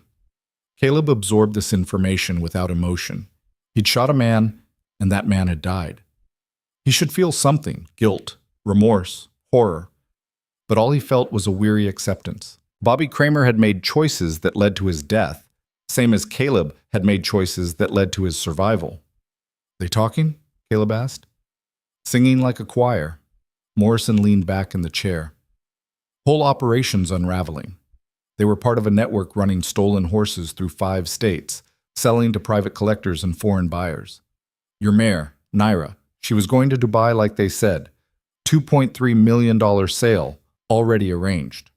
The number still seemed impossible. Caleb thought about Margaret finding Naira's mother dying on that logging road, thought about bottle feeding a sick foal through long winter nights, thought about 15 years of care and trust and bond. "They didn't steal a horse," he said quietly. "They stole family." Morrison's expression softened. "I know, and I'm sorry we didn't catch wind of this sooner. They'd been watching your place for months, these bastards. Knew your routines, knew about your health problems. Thought you'd be easy." "They were wrong." "Yes, they were." The sheriff pulled out a small recording device. "I need your statement, Caleb. Everything that happened from the moment you discovered the theft. This is going to be a big case. Interstate trafficking, theft, organized crime. Federal prosecutors are getting involved." Caleb told the story, his voice steady despite the exhaustion. He left nothing out. The tracking, the confrontation at Widow's Pass, the shooting, the storm, the cave, the desperate journey home. Morrison listened without interrupting, his expression growing more incredulous with each detail. "You rode into a Category 5 blizzard," the sheriff said when Caleb finished, "at 72 years old, with a heart condition that should have killed you years ago. Didn't have much choice. You could have called me. Let us handle it. By the time your people mobilized, those horses would have been gone forever. You know it. I know it." Caleb met Morrison's eyes. "I did what had to be done." The sheriff was quiet for a long moment. Then he clicked off the recorder. "Bobby Kramer's death is going to be ruled justifiable. Self-defense during the commission of a felony. You're not being charged with anything, Caleb. You're a victim who fought back." "I don't feel much like a victim." "No," Morrison said with something that might have been respect. "I don't imagine you do." After the sheriff left, Caleb lay in the darkness and thought about Bobby Kramer, a man whose face he'd barely seen, whose name he hadn't known until tonight, whose life had ended in the snow because of choices made and consequences earned. He should feel guilt, should feel the weight of having taken a human life, but all he felt was tired. The days that followed blurred together in a haze of medical procedures and visitors and slow, painful recovery. Ellen Briggs came every afternoon with updates on the horses, bringing photos on her phone that Caleb studied like they were sacred texts. Naira standing in the paddock, her coat shining in winter sun. The paint mare, her leg wrapped professionally, standing comfortably. The other 3, integrated into the small herd, eating hay and looking none the worse for their ordeal. "Vet says the paint's going to make a full recovery," Ellen reported on the 4th day. "Might take 6 months, but she'll be sound. The others just needed food and rest. Caleb, they're remarkable animals. That Naira, she's something special." "I know," Caleb said, and he did. Had always known. Ellen shifted in her chair, looking uncomfortable. "There's been people calling, reporters. And some man from Dubai who says he had a contract for Naira wants to know if you'll honor the sale." "No. He's offering $3 million now, said he'll go to 4. "Ellen?" Caleb's voice was firm despite his weakness.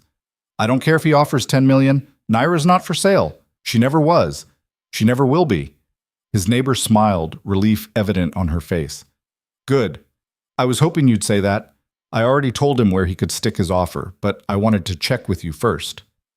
The reporters were easier to handle. Caleb refused all interviews, all requests for his story, all attempts to turn his desperate rescue into entertainment or inspiration.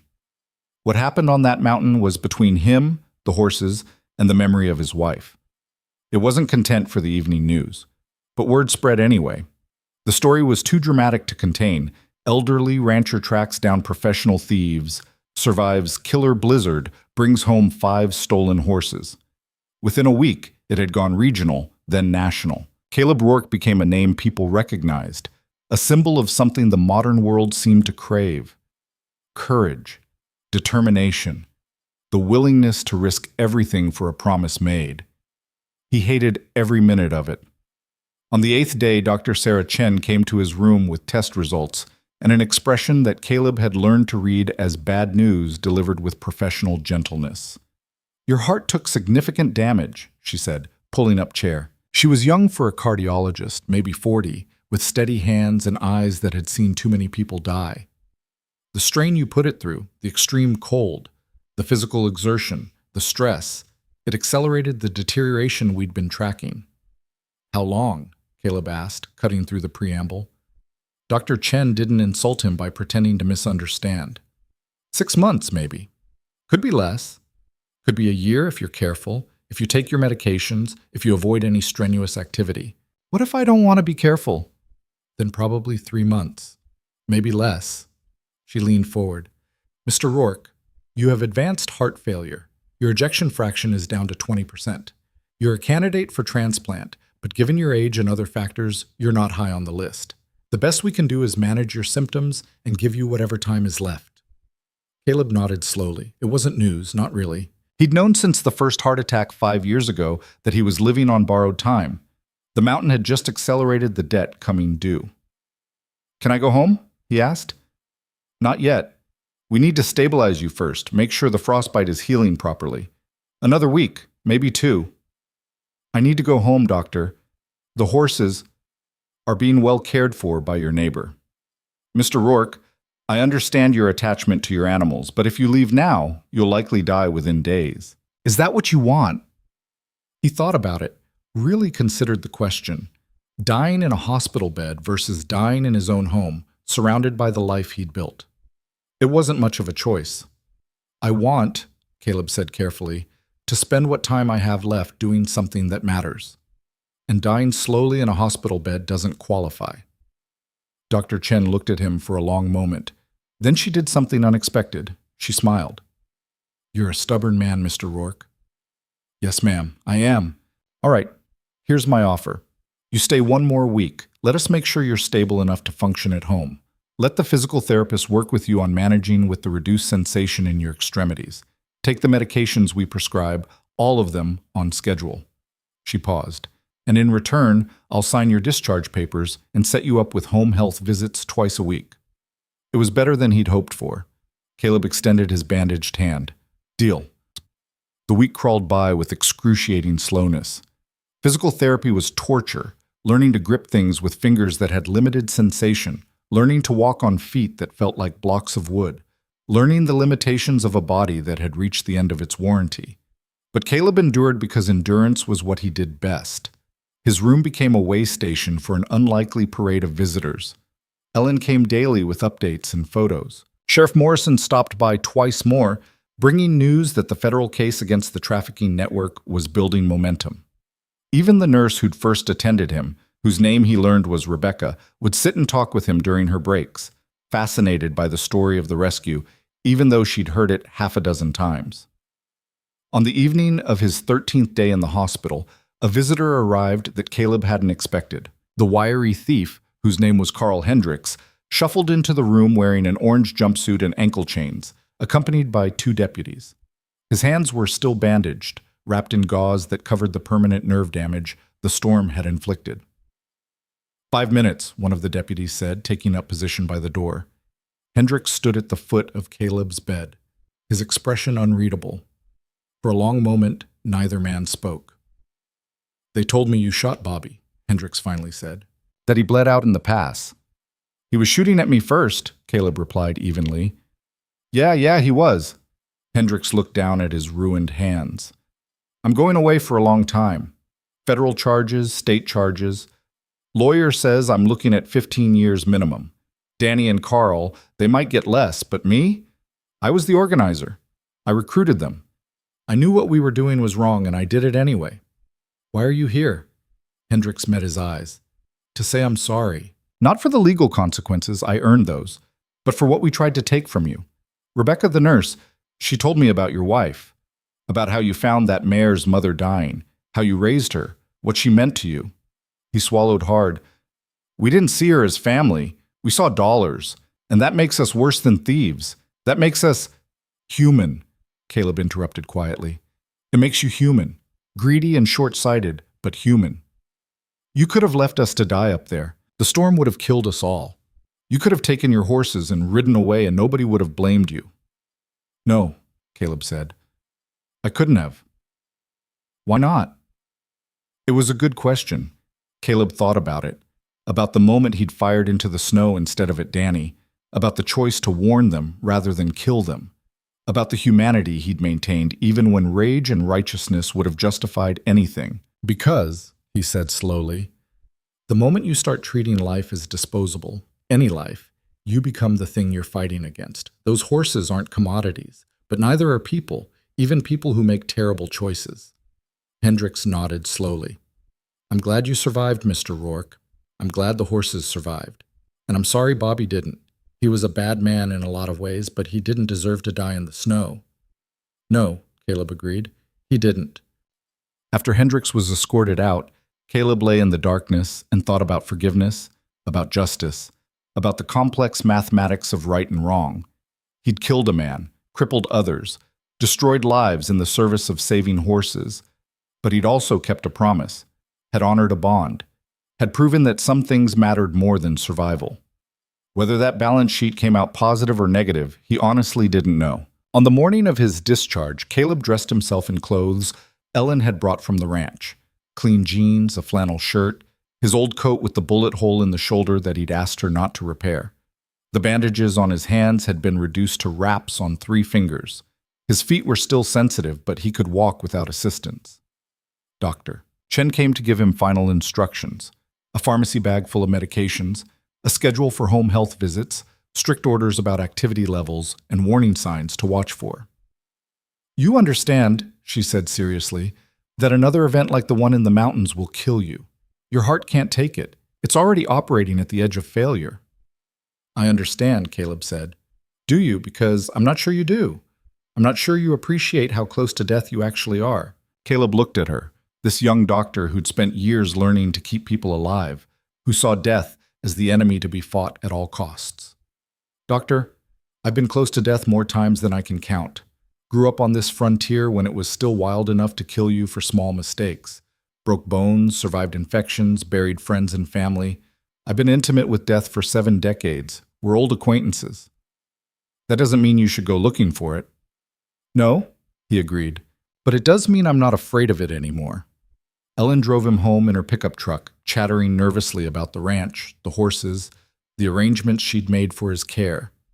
Caleb listened with half an ear, his attention focused on the landscape sliding past the window. The storm damage was evident everywhere.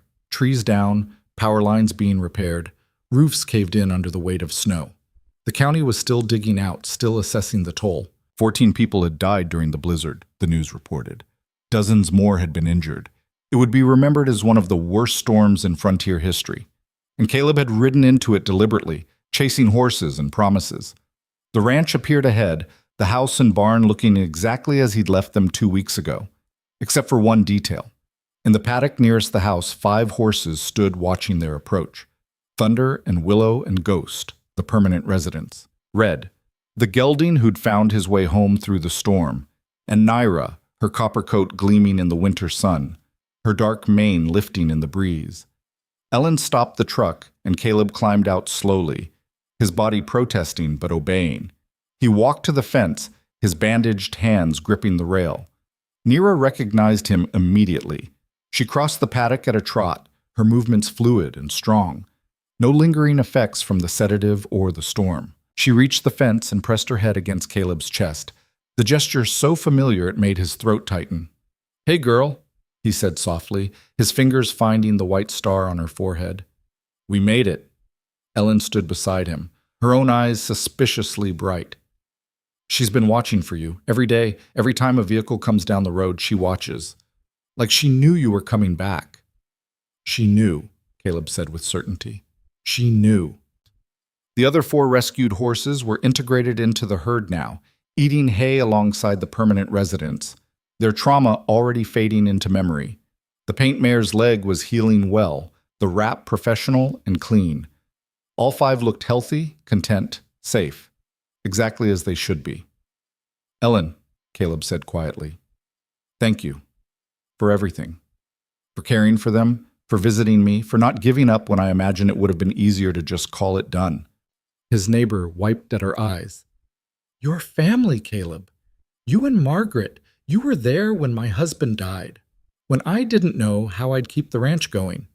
You helped me when I had nothing to offer in return. This? She gestured at the horses. This is just paying forward what you gave me. They stood together in the cold afternoon, watching the horses, both of them thinking about promises and debts and the complex web of community that made survival possible in harsh country. Finally, Ellen spoke again. The reporters haven't stopped calling. They want interviews, want to tell your story. There's even talk of a book deal, a movie. Caleb shook his head. No. Caleb, they're offering serious money, enough to fund the sanctuary for years to help other horses. No, he repeated more firmly. What happened on that mountain? That was personal. That was between me and Margaret's memory and a promise I made. It's not entertainment. It's not content. It's not for sale. Ellen nodded, understanding in her eyes. All right, I'll keep telling them no. Thank you. She helped him into the house, insisted on staying until the home health nurse arrived for the first visit, made sure he had food in the refrigerator and his medications organized on the counter. When she finally left, Caleb was alone for the first time in 2 weeks. The silence was profound. He walked through this house slowly, reacquainting himself with spaces that felt both familiar and strange. The bedroom where he'd woken to that wrong silence. The kitchen where he'd packed supplies for a journey that should have killed him. The living room with Margaret's chair still positioned by the window where she used to sit and watch the horses. Everything exactly as it had been. Everything completely different. Caleb made coffee and stood at the window, watching darkness fall over the ranch. The horses were settling for the night, finding their spots in the paddock, their breath creating clouds in the cold air. And standing slightly apart from the others, her head turned toward the house, as though she could sense him watching, was Naira. The promise had been kept. The bond had held. The legacy continued. But the cost was written in Caleb's failing heart, in his damaged hands, in the knowledge that his remaining time could now be measured in months rather than years. Was it worth it? Caleb thought about Bobby Kramer dying in the snow, about Carl Hendricks facing 15 years in prison, about his own body, broken and failing, pushed past all reasonable limits. Then he thought about Naira, free and safe, and home. Yeah, he said aloud to the empty room, to Margaret's memory, to the mountain that had tried to kill him and failed. It was worth it. Outside, Naira raised her head as if in answer, her silhouette dark against the snow. And Caleb Rourke, 72 years old, with a heart that beat on borrowed time, smiled. The weeks that followed settled into a rhythm dictated by healing bodies and changing seasons. Winter maintained its grip on the frontier, but the worst had passed. The days grew incrementally longer, the sun climbing higher in its arc across the pale sky. Snow still covered the ground in deep drifts, but it was old snow now, crusted and stable, no longer the killing powder that had buried the mountains during the blizzard. Caleb moved through his days with the careful deliberation of a man who understood his limitations. Morning medication with coffee while watching sunrise paint the peaks gold and pink. Feeding the horses, moving slowly, letting them come to him rather than chasing them down. Afternoon spent repairing tack or reading in Margaret's chair, his damaged fingers learning new ways to grip, to hold, to function. The home health nurse came twice weekly as promised, an efficient woman named Patricia who checked his vitals and made notes about his medication compliance with the stern attention of someone who'd seen too many patients ignore doctors' orders and pay the price. Heart rate still irregular, she said on her third visit, the stethoscope cold against Caleb's chest. You taking the beta blockers like you're supposed to? Every morning with breakfast? And you're staying active but not overexerting? Caleb thought about the previous day, when he'd spent 3 hours mucking out stalls because Ellen was down with the flu and couldn't make her usual visit. His body had paid for it with chest pain that had him reaching for the nitroglycerin and spending the evening in bed. Mostly, he said. Patricia gave him a look that suggested she knew exactly what mostly meant. Mr. Rourke, I've been doing this job for 20 years. I can tell when patients are pushing too hard. Your heart is barely functioning. Another major incident and you won't get a third chance. I know. Do you? Because from where I'm standing, it looks like you're trying to pack a year's worth of living into whatever time you have left. She wasn't wrong. Caleb had made a calculation in those first days home. He could spend his remaining months wrapped in cotton wool, avoiding anything that might stress his failing heart, probably buying himself an extra few weeks of existence. Or he could live with purpose, except that each day might be his last, and make peace with that reality. It wasn't really a choice at all. The horses need care, he said simply. The ranch needs work. Sitting around waiting to die doesn't appeal to me. Patricia packed up her equipment with efficient movements. Stubbornness is a virtue until it becomes stupidity, Mr. Rourke. Try to know the difference. After she left, Caleb stood at the kitchen window and watched the horses in the paddock. The 4 rescues had integrated completely into the herd now. The paint mare moved without a limp. Her injury healed to the point where only someone who knew what to look for would notice the slight stiffness on cold mornings.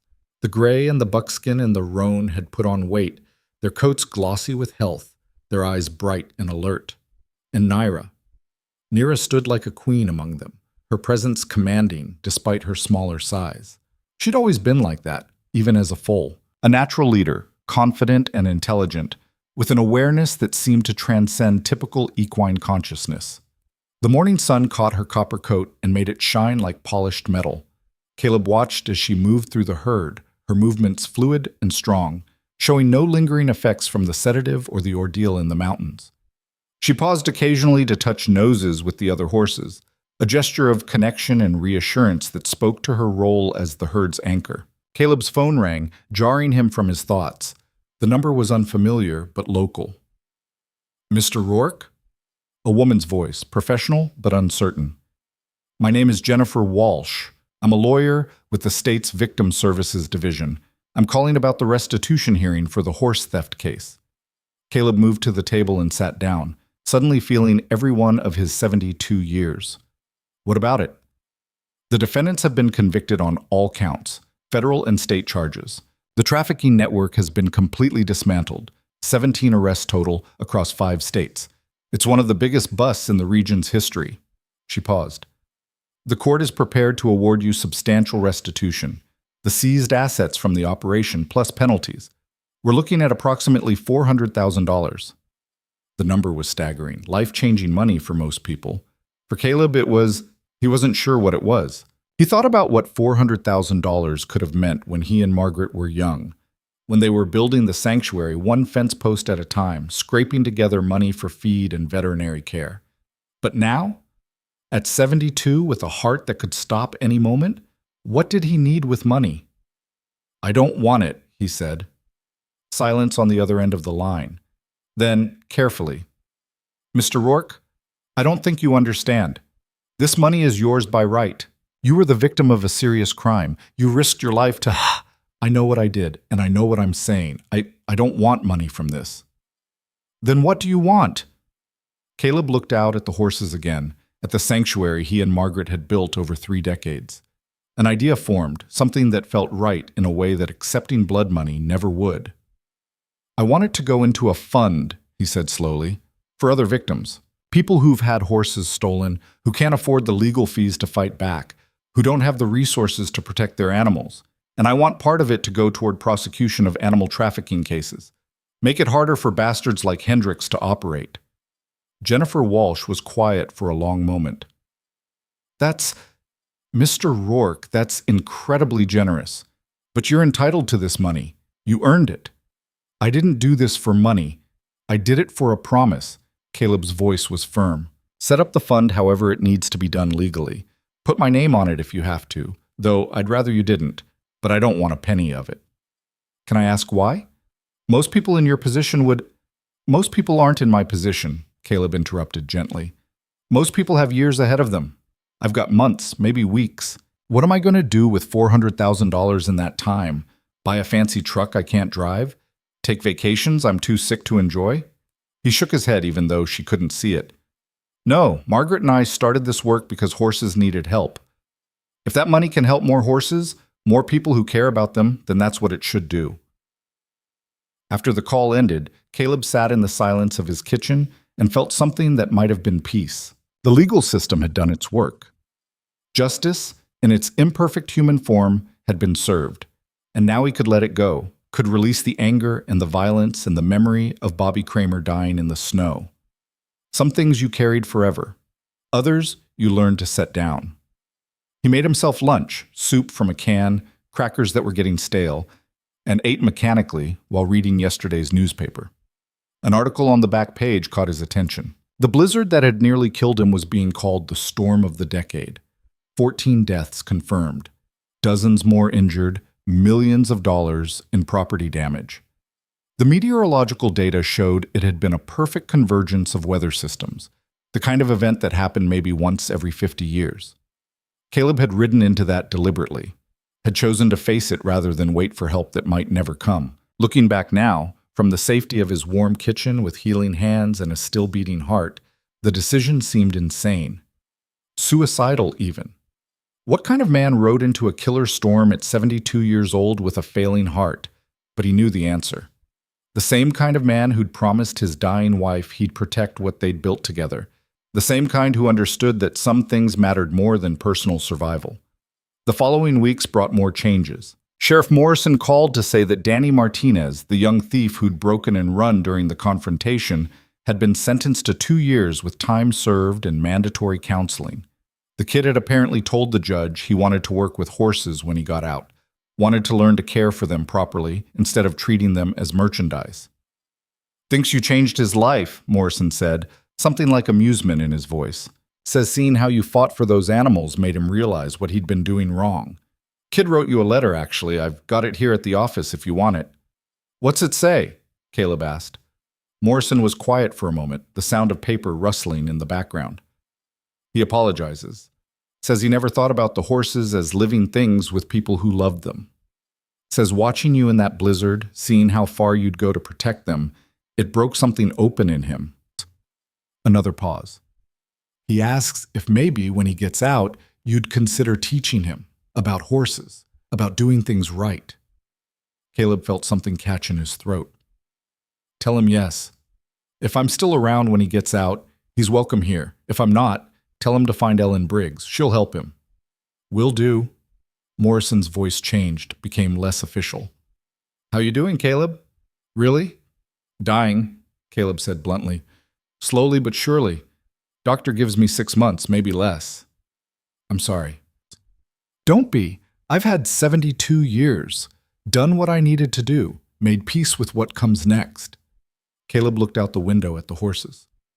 Could have gone easier, I suppose, but it wouldn't have been as meaningful. After Morrison hung up, Caleb drove to the sheriff's office, a 15-minute trip that left him exhausted, and picked up Danny Martinez's letter.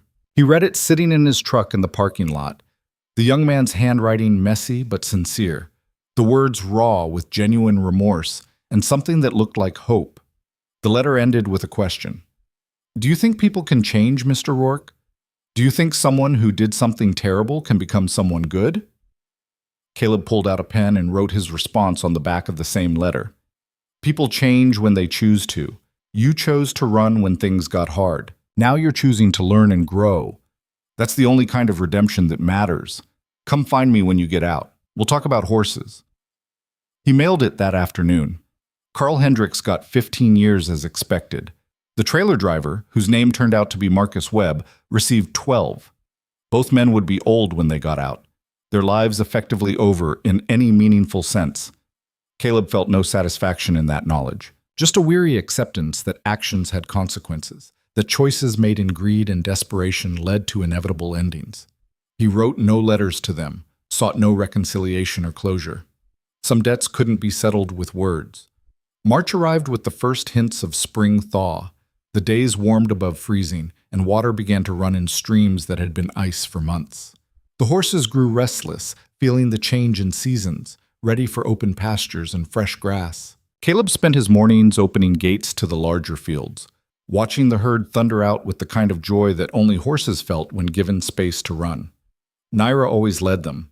She'd established herself as the dominant mare through quiet authority rather than aggression, and the others followed her lead instinctively. Caleb watched her run one morning, her copper coat gleaming in the sun, her mane and tail streaming behind her like banners, and thought about how close he'd come to losing her forever. $2.3 million. That's what she'd been worth to the Dubai collector, an astronomical sum for a horse. But watching her run free across his land, Caleb knew she was priceless. Some things couldn't be measured in money. Ellen came by on a bright afternoon when sunlight made the melting snow glitter like diamonds.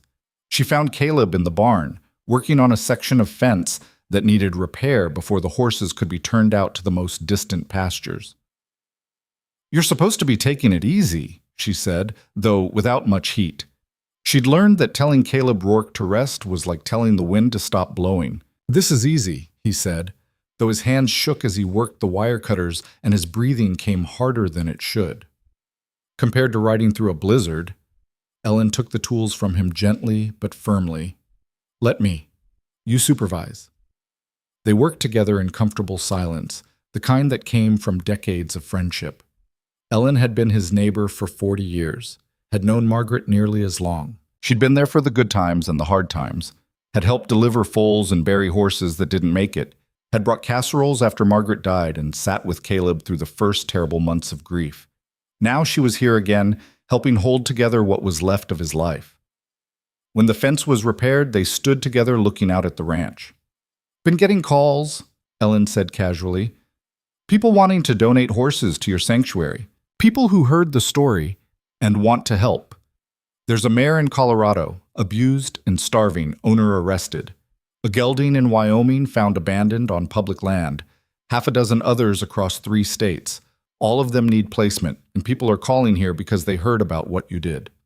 Caleb felt something tighten in his chest that had nothing to do with his failing heart. "I can't. Ellen, I don't have the capacity. Don't have the time. I'm barely managing what I've got." "I know." She turned to face him. "That's why I've been talking to some people. Other ranchers, rescue organizations, people who've been doing this work quietly for years, just like you and Margaret did. There's interest in creating a network, expanding what you started, using your name with your permission to establish satellite sanctuaries across the frontier." "Using my name to fundraise, you mean?" "Yes," she said bluntly. "You're famous now, whether you like it or not. The man who rode into a blizzard to save stolen horses." That story resonates with people. They want to help, want to be part of something that matters. Why not let them? Caleb thought about Margaret, about the quiet way she'd worked for 30 years without seeking recognition or reward, about the horses saved one at a time, individual lives mattering more than grand gestures or legacy projects. She would have hated the publicity, would have been uncomfortable with the attention, but she also would have understood the practical reality. They'd turned away hundreds of horses over the years simply because there was no room, no resources. Every horse they couldn't help was a horse that probably ended up at slaughter. If his unwanted fame could change that, could create capacity to help more animals, wouldn't Margaret want that? "What would I have to do?" he asked. "Just say yes. Let us use your story, your name. Show up for a photo now and then with the horses. Maybe do one proper interview so people understand what this work actually means. The rest, the organization, the fundraising, the logistics, the legal structure, other people will handle that." It went against every instinct he had. Caleb Rourke had spent his life avoiding attention, doing the work without needing credit. The thought of being the public face of anything made his skin crawl. But this wasn't about him. Never had been. "All right," he said quietly, "but on one condition. The focus stays on the horses, not on me, not on the dramatic rescue. On the actual work, the decades of daily care, the unglamorous reality of running a sanctuary. The story gets told once, properly, and then we move on to what actually matters. I won't be paraded around like some kind of frontier folk hero." Ellen smiled, relief evident on her face. "Deal. I'll make the calls." Within a month, the groundwork was laid. Ellen assembled a board of directors, experienced ranchers, veterinarians, people who understood both horses and nonprofit management. A lawyer donated time to establish the legal structure. An accountant set up the financial systems. Everything was done properly, professionally, with the kind of attention to detail that would make the organization sustainable long after Caleb was gone. They named it the Rourke Manning Horse Sanctuary Foundation, honoring both Caleb and Margaret. The name felt right, a recognition that this work had always been a partnership, even after Margaret's death. The single interview Caleb agreed to was with a journalist from Western Horseman magazine, a respected publication that understood the culture and reality of working with horses in frontier country.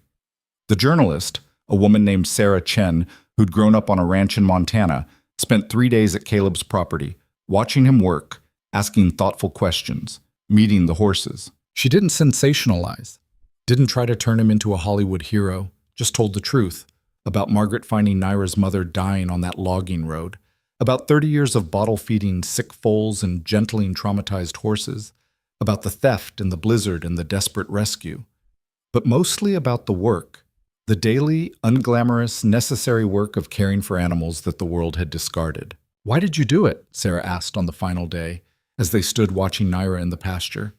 "Right into that storm, I mean. You had to know the odds of survival were basically zero." Caleb thought about the question for a long time before answering. "Because I made a promise. To my wife, when she was dying. To protect Naira, to keep the sanctuary going, to honor what we'd built together." He paused. "And because if I didn't go, she'd be gone forever. Sometimes the right choice is also the impossible choice. You do it anyway. Even if it kills you? Even then." The article ran in June, accompanied by photos of Caleb with the horses, of the ranch, of Naira standing proud and free in the Montana sunshine. The writing was honest and raw, focusing on Margaret's work as much as Caleb's, emphasizing the decades of quiet dedication rather than just the dramatic rescue. The response was overwhelming. Within a week, the Foundation's newly established website crashed from traffic. Donations poured in from across the country. $5 from a kid in Ohio who'd saved her allowance, $10,000 from a tech executive in California who'd grown up around horses, everything in between. Ranchers offered land for satellite locations. Veterinarians volunteered services. Hay suppliers provided feed at cost. The network Ellen had envisioned began to take shape faster than anyone had imagined possible. Within 3 months, they'd established 4 satellite sanctuaries in 3 states, each one operated by experienced horsemen who understood the mission. The capacity to help horses expanded from Caleb's 12 stalls to over 60 placements, with more coming online every month. Caleb watched it happen from a distance, simultaneously proud and uncomfortable with the attention. He signed the papers that needed signing, posed for the photos that needed taking, and then retreated to his ranch and his horses and the life he understood. He was there the day the first horse arrived at one of the satellite locations, a mare in Colorado who'd been beaten so badly she couldn't stand. The foundation paid for emergency veterinary care, for the months of rehabilitation, for the patient work needed to help her trust humans again. 6 months later, the mare was adopted by a therapeutic riding program where she helped children with disabilities learn to ride. One horse, one life, multiplied across dozens of cases, hundreds eventually. All because Caleb had ridden into a storm and survived to tell about it. Spring turned to early summer. The snow melted completely, revealing the landscape beneath. Brown grass that greened up with rain, wildflowers beginning to emerge in riots of color, the bones of the land itself. The horses shed their winter coats in great clumps that Caleb gathered for the birds to use in their nests. That practical recycling of resources that made frontier living sustainable. His body continued its slow decline. The tremor in his hands grew worse, making simple tasks like buttoning shirts or writing checks increasingly difficult. His heart's irregular rhythm became more pronounced, sometimes beating so fast he felt dizzy, sometimes so slow he wondered if it would remember to start again. He tired more easily, needing afternoon rest that stretched into hours. Dr. Chen adjusted his medications twice, trying to find a combination that would extend function without unbearable side effects. The pills multiplied. Beta blockers and ACE inhibitors, diuretics and blood thinners, digitalis to strengthen the failing heart muscle, nitroglycerin for the chest pain that came with increasing frequency. "You're still doing too much," she said during a checkup in late May, her stethoscope pressed against his chest, her face concerned. "Your heart's not going to last much longer at this rate. The ejection fraction is down to 18%. That's end-stage heart failure, Caleb. You should be in a hospital, or at least in hospice care." "How long?" Caleb asked, though he already knew the answer would be measured in months at best. "Honestly, could be 3 months, could be 3 days, could be 3 hours if you push yourself wrong. Your heart's barely pumping blood at this point. You're running on stubbornness and medication. and there's a limit to how long that can sustain you. Stubbornness has gotten me this far. It's also going to kill you.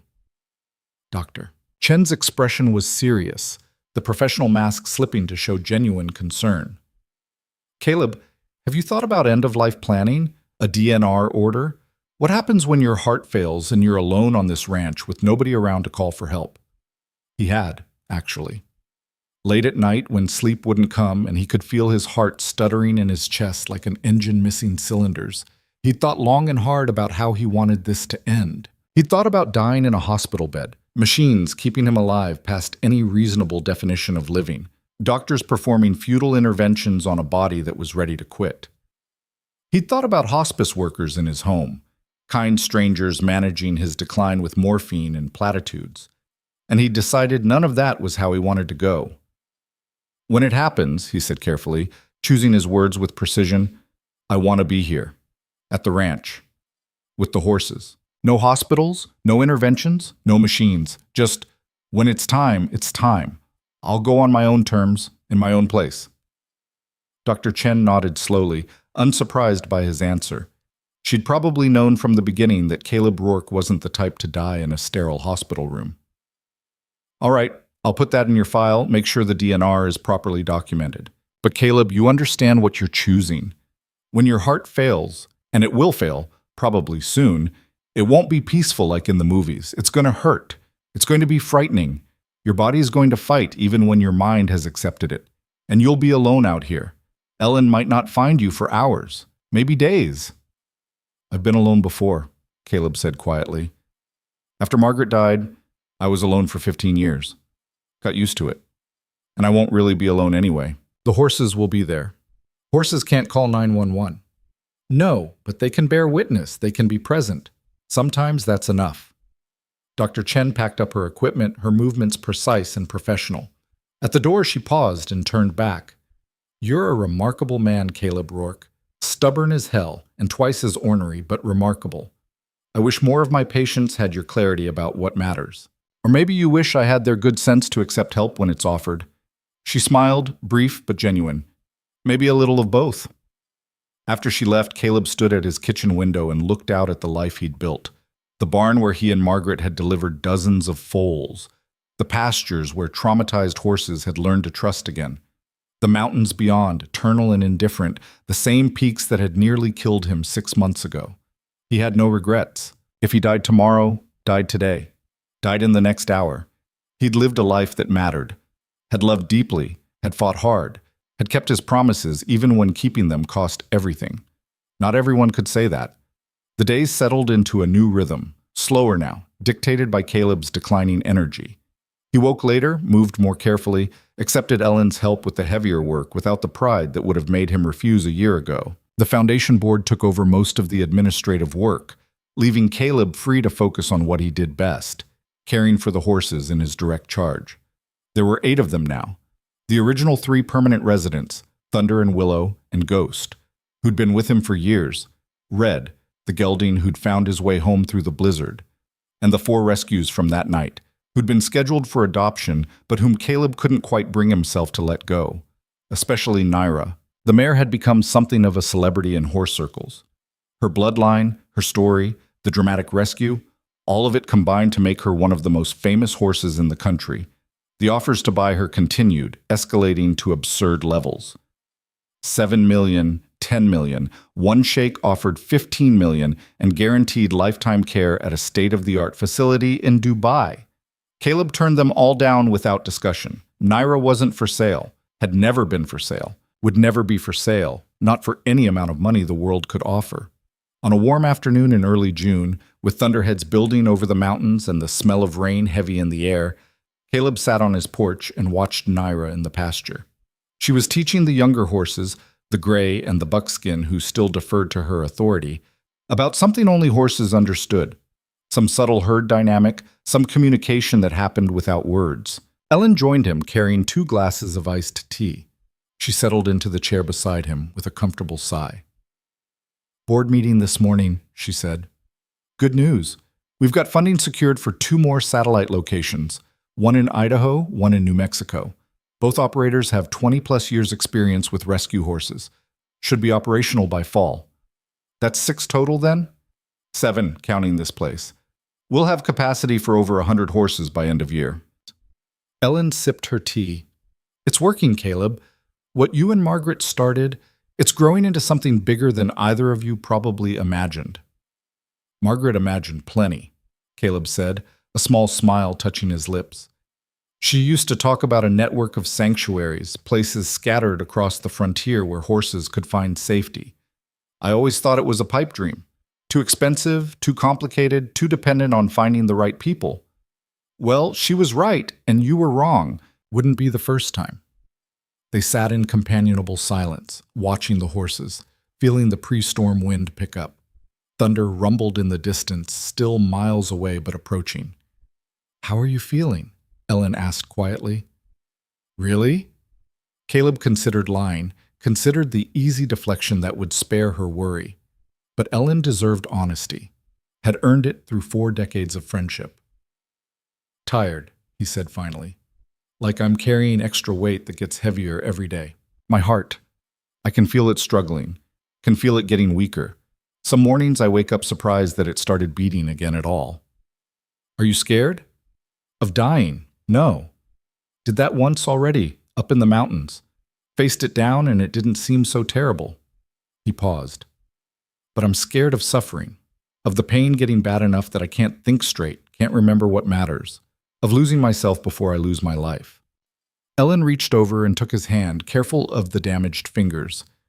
"When it gets bad, really bad, you'll let me know? You'll let me help?" "I will."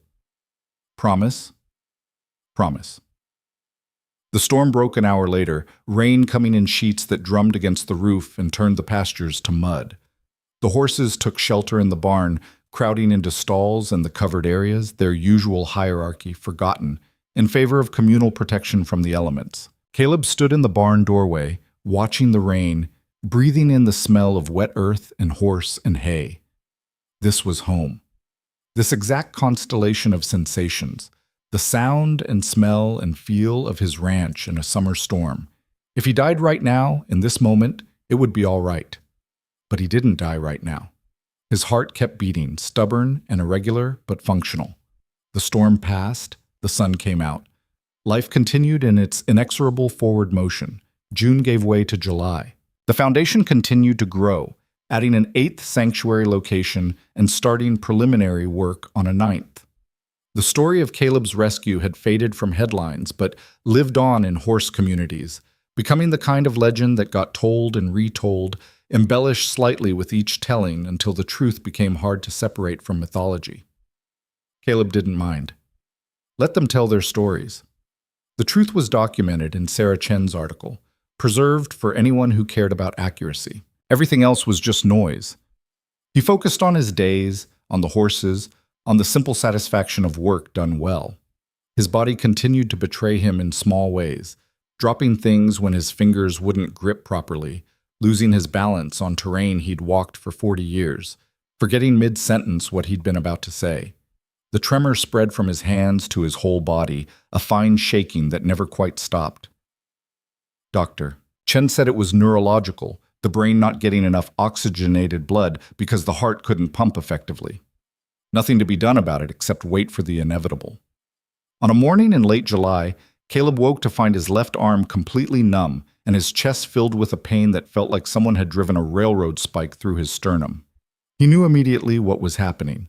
The final heart attack. The one that would end it.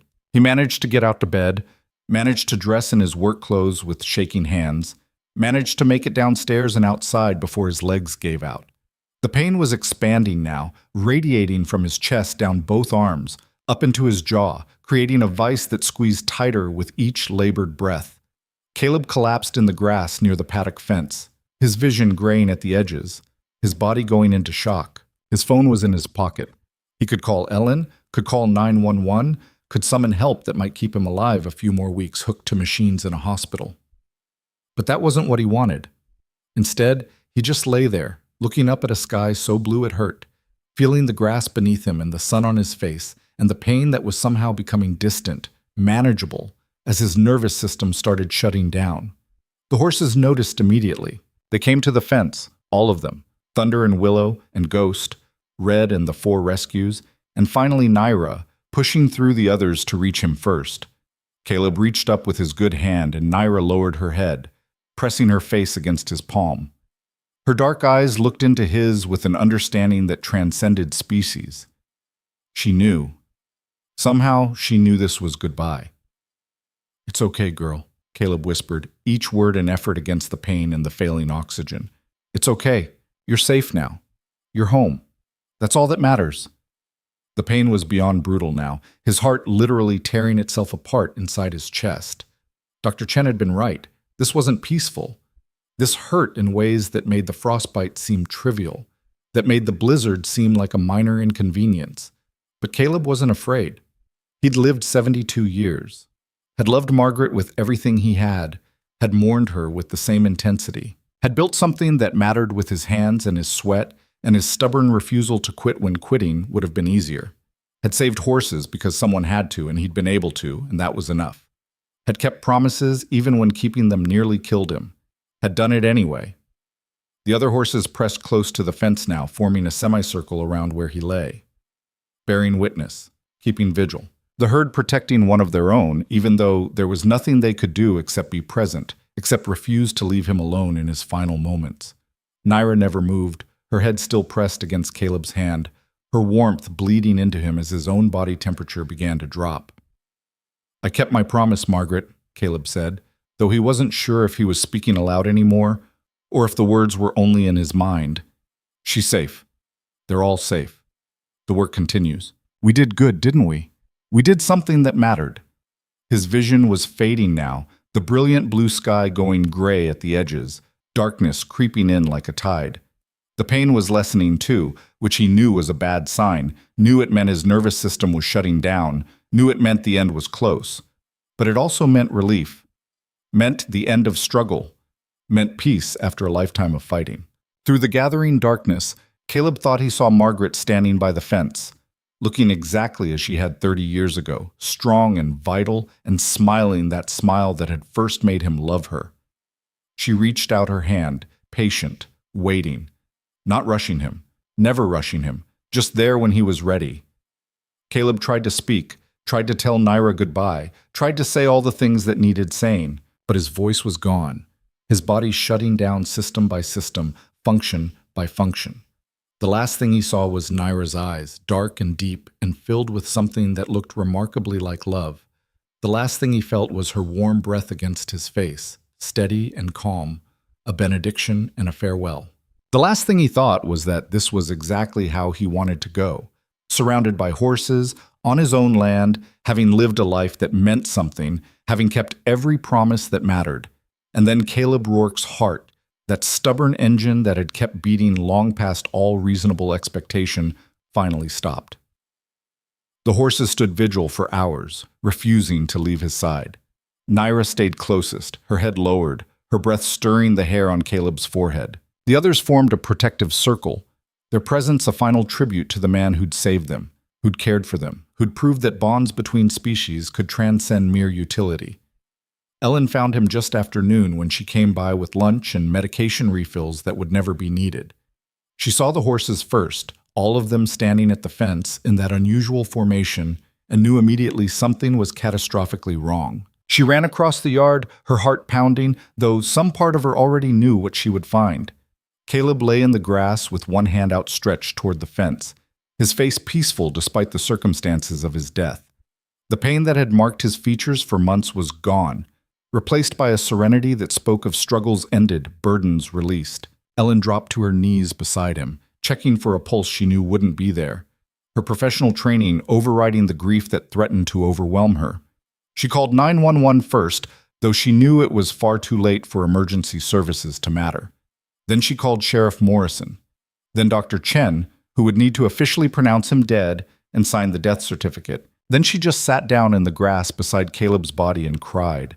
For the man she'd known for 40 years, for his wife who'd been her friend, for the ending that was both tragic and somehow exactly right. The horses never moved from their positions until the ambulance arrived.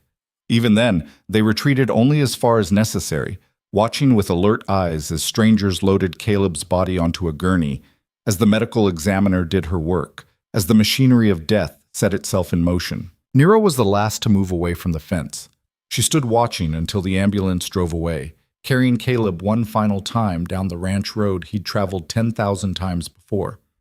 Then she turned and walked to the far corner of the paddock, to a spot where she could see both the house and the mountains beyond. She stood there for the rest of the day, unmoving, her head raised to the wind, keeping watch, waiting, the way horses did. The funeral was held 5 days later on a Thursday afternoon at the small frontier cemetery where Margaret was buried. Despite Caleb's distaste for publicity, despite Ellen's attempts to keep it private, word had spread through the networks he'd built, the communities he'd served. The crowd that gathered was larger than the town's population. Ranchers came from 3 states away, some driving through the night to attend. Rescue workers who'd been inspired by the foundation showed up in groups. The satellite sanctuary operators came along with volunteers and donors and people whose lives had been touched by Caleb's story.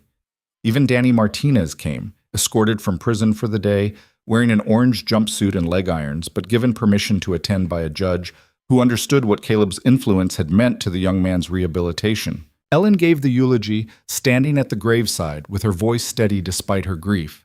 She talked about Caleb and Margaret's partnership, about 30 years of quiet dedication to saving horses that nobody else wanted. She talked about the night Caleb rode into a blizzard that should have killed him, about the promise kept and the price paid.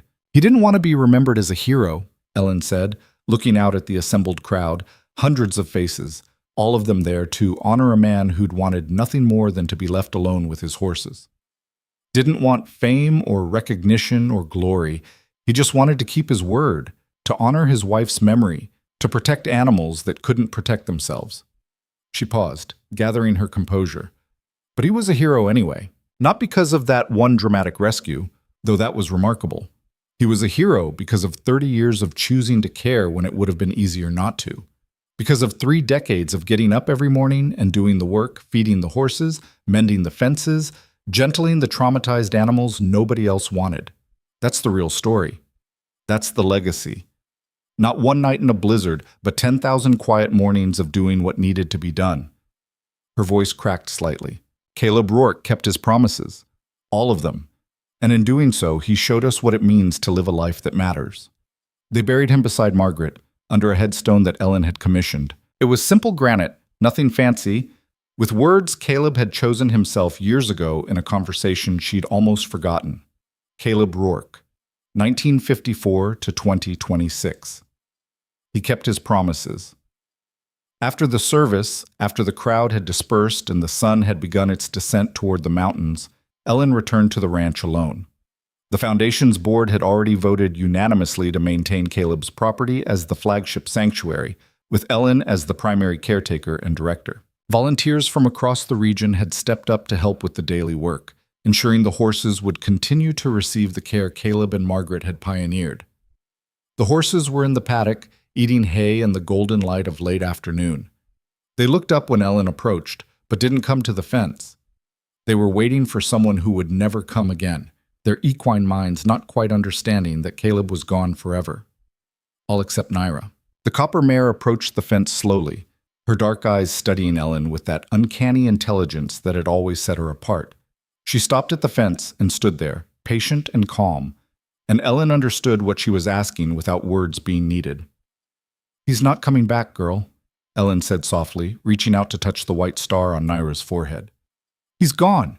He's with Margaret now. They're together again." Naira stood still for a long moment, processing information that horses shouldn't be able to understand but somehow did. Then she turned and walked to the far corner of the paddock, to the spot where she'd maintained her vigil that first terrible day.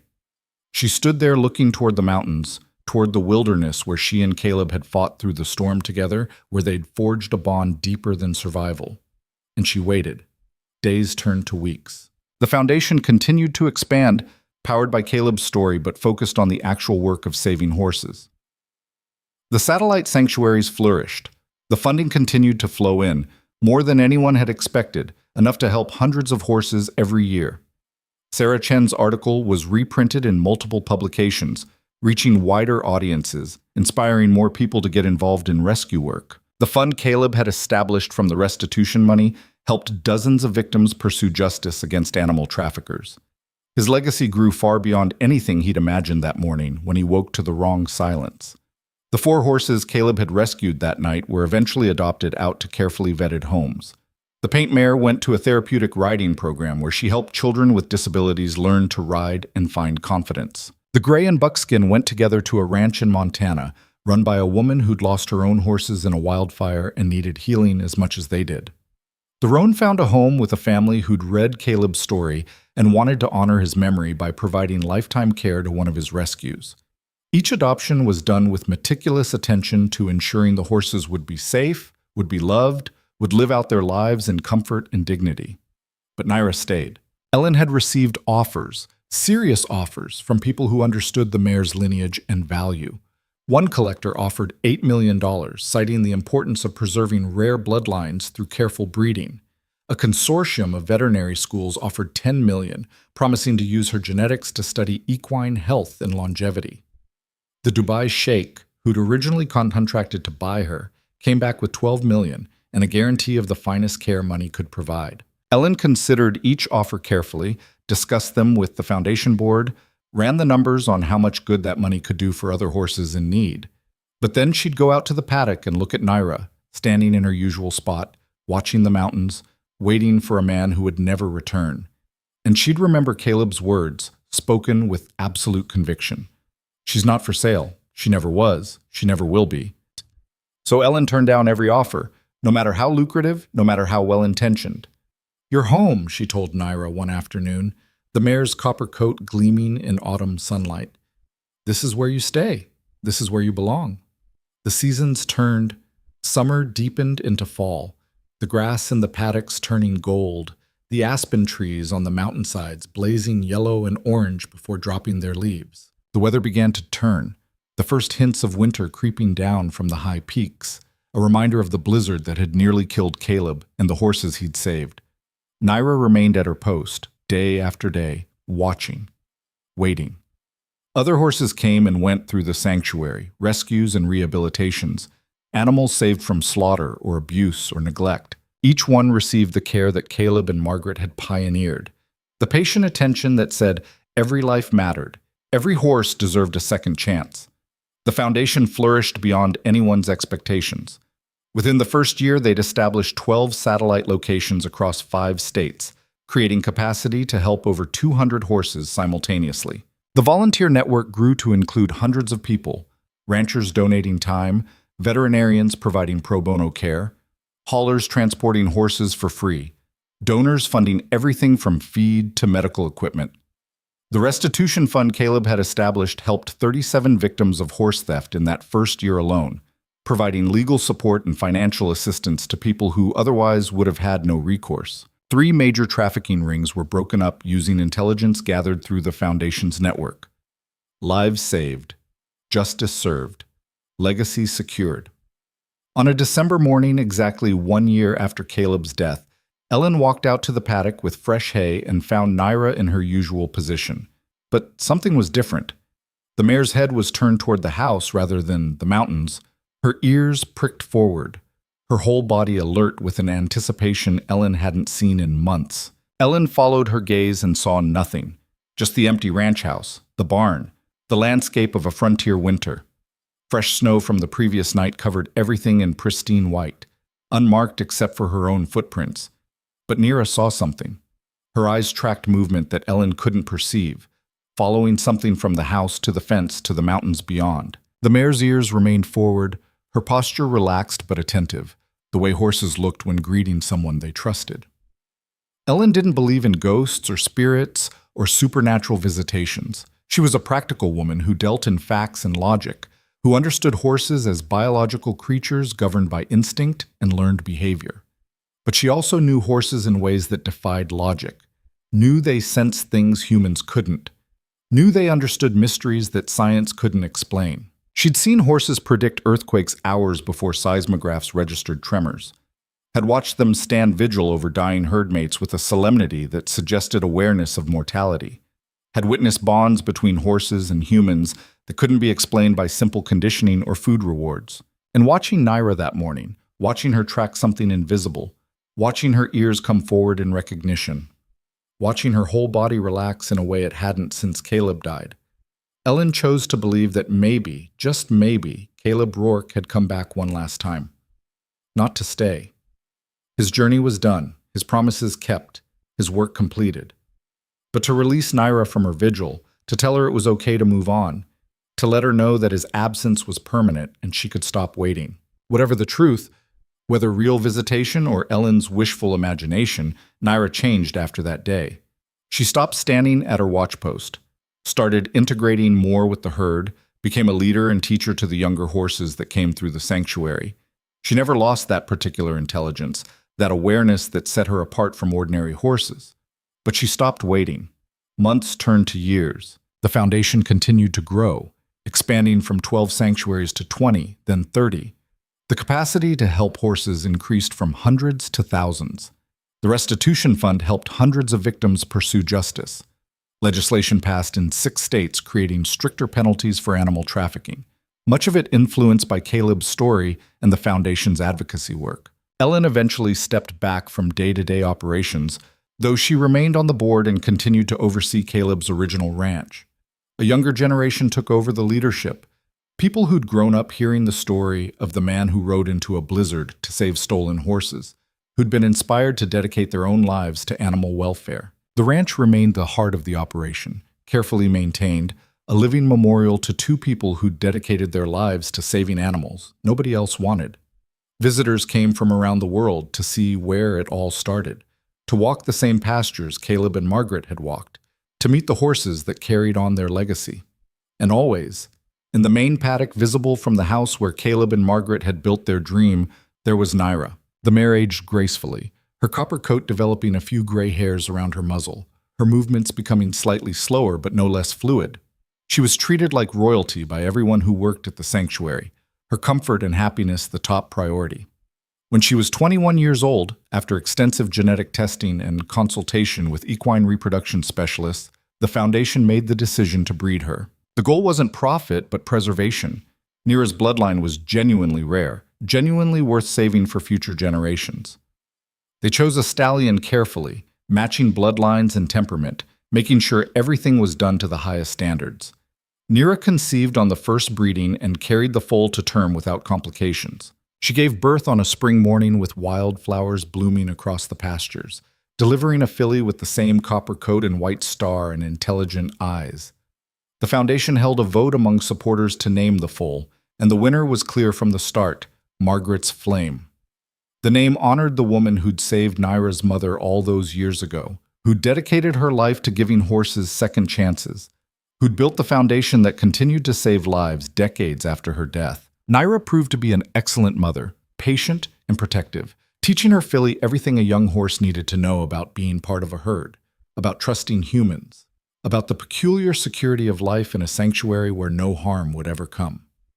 Ellen was there the day Margaret's Flame took her first wobbly steps, the filly's legs too long for her body, her copper coat bright in the morning sun. She photographed the moment and posted it to the foundation's social media, where it was shared thousands of times, this symbol of continuation and hope and legacy preserved. Caleb would have loved this, Ellen said to no one in particular, watching mother and daughter together in the pasture. He and Margaret both. They'd have loved knowing their work continues, that the bloodline survives, that the promise kept going long after they're gone. Naira lived to be 32 years old, an exceptional age for a horse, a testament to the quality of care she received throughout her life.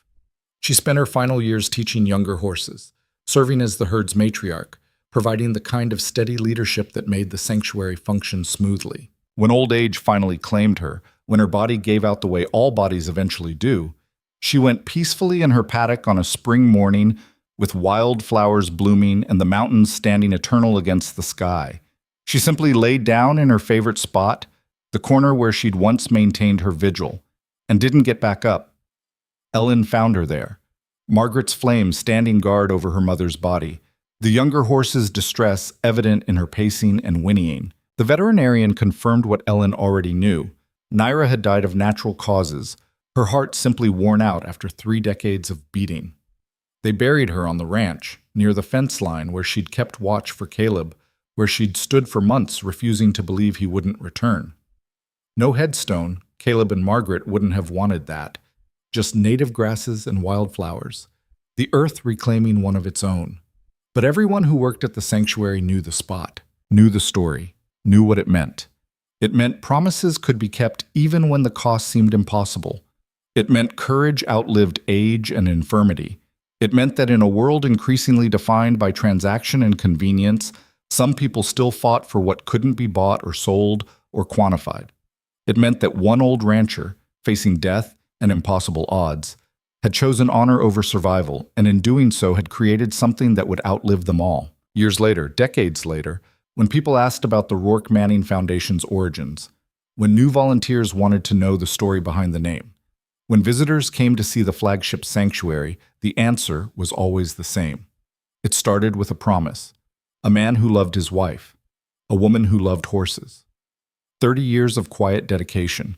And one impossible night, when an old rancher rode into a killer blizzard because keeping his word mattered more than staying alive. Caleb Rourke never wanted to be a hero. Never sought recognition or reward. He just wanted to keep his promise, to honor his wife's memory, to protect a horse that represented something larger than both of them. But in keeping that promise, in riding into that storm, in refusing to quit when every rational argument said he should, Caleb Rourke proved something the frontier had always known, but the modern world sometimes forgot. That courage isn't about being fearless. It's about being terrified and doing the right thing anyway. That age is just a number when purpose burns bright enough. That some promises are worth dying for, and sometimes, if you're lucky and stubborn enough, worth living for too. That bonds between humans and animals can transcend mere utility, can become something profound and lasting and worth fighting to protect. That legacy isn't about fame or fortune or having your name on buildings. It's about the lives you touch, the work you do, the promises you keep when no one's watching. The ranch still stands, 50 years after Caleb's death, still serving as a sanctuary for horses that need saving. The foundation operates across 15 states now, helping thousands of horses every year. The Restitution Fund has assisted over 2,000 victims of animal theft. The legislation Caleb's story inspired has led to hundreds of arrests and convictions. Lives saved, justice served, legacy secured. And in the main paddock, visible from the house where Caleb and Margaret built their dream, descendants of Naira graze peacefully in the Montana sun. Margaret's flame lived to be 28, producing 4 foals of her own. Her daughters and granddaughters carry the bloodline forward, each one bearing that distinctive copper coat and white star, each one inheriting that particular intelligence that made Naira special. The blood continues, the promise kept. Somewhere in the high country, where the mountains touch the sky and winter storms still rage with fury that could kill the unprepared, the legend persists. People tell it around campfires and in bunkhouses, in veterinary clinics and at horse shows, the story taking on mythic proportions with each retelling. But at its heart, it's a simple story. An old man, a promise, a blizzard, and a choice to risk everything for what mattered most. That's what happened when Caleb Rourke woke to the wrong silence on a winter morning and decided that some things were worth dying to protect. That's what happens when ordinary people make extraordinary choices. That's what it means to truly live. Not just to exist, but to stand for something, to fight for something, to keep your promises even when the cost seems impossible. Caleb and Margaret Rourke did that. For 30 years together and 15 years apart, they kept their promises to horses that needed saving.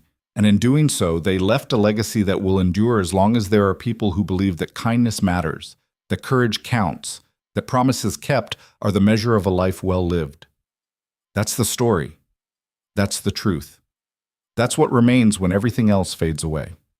One man, one woman, one promise, and a sanctuary that will stand forever as proof that some bonds can never be broken, some promises can never be betrayed, and some lives, human and animal alike, are worth any sacrifice to protect.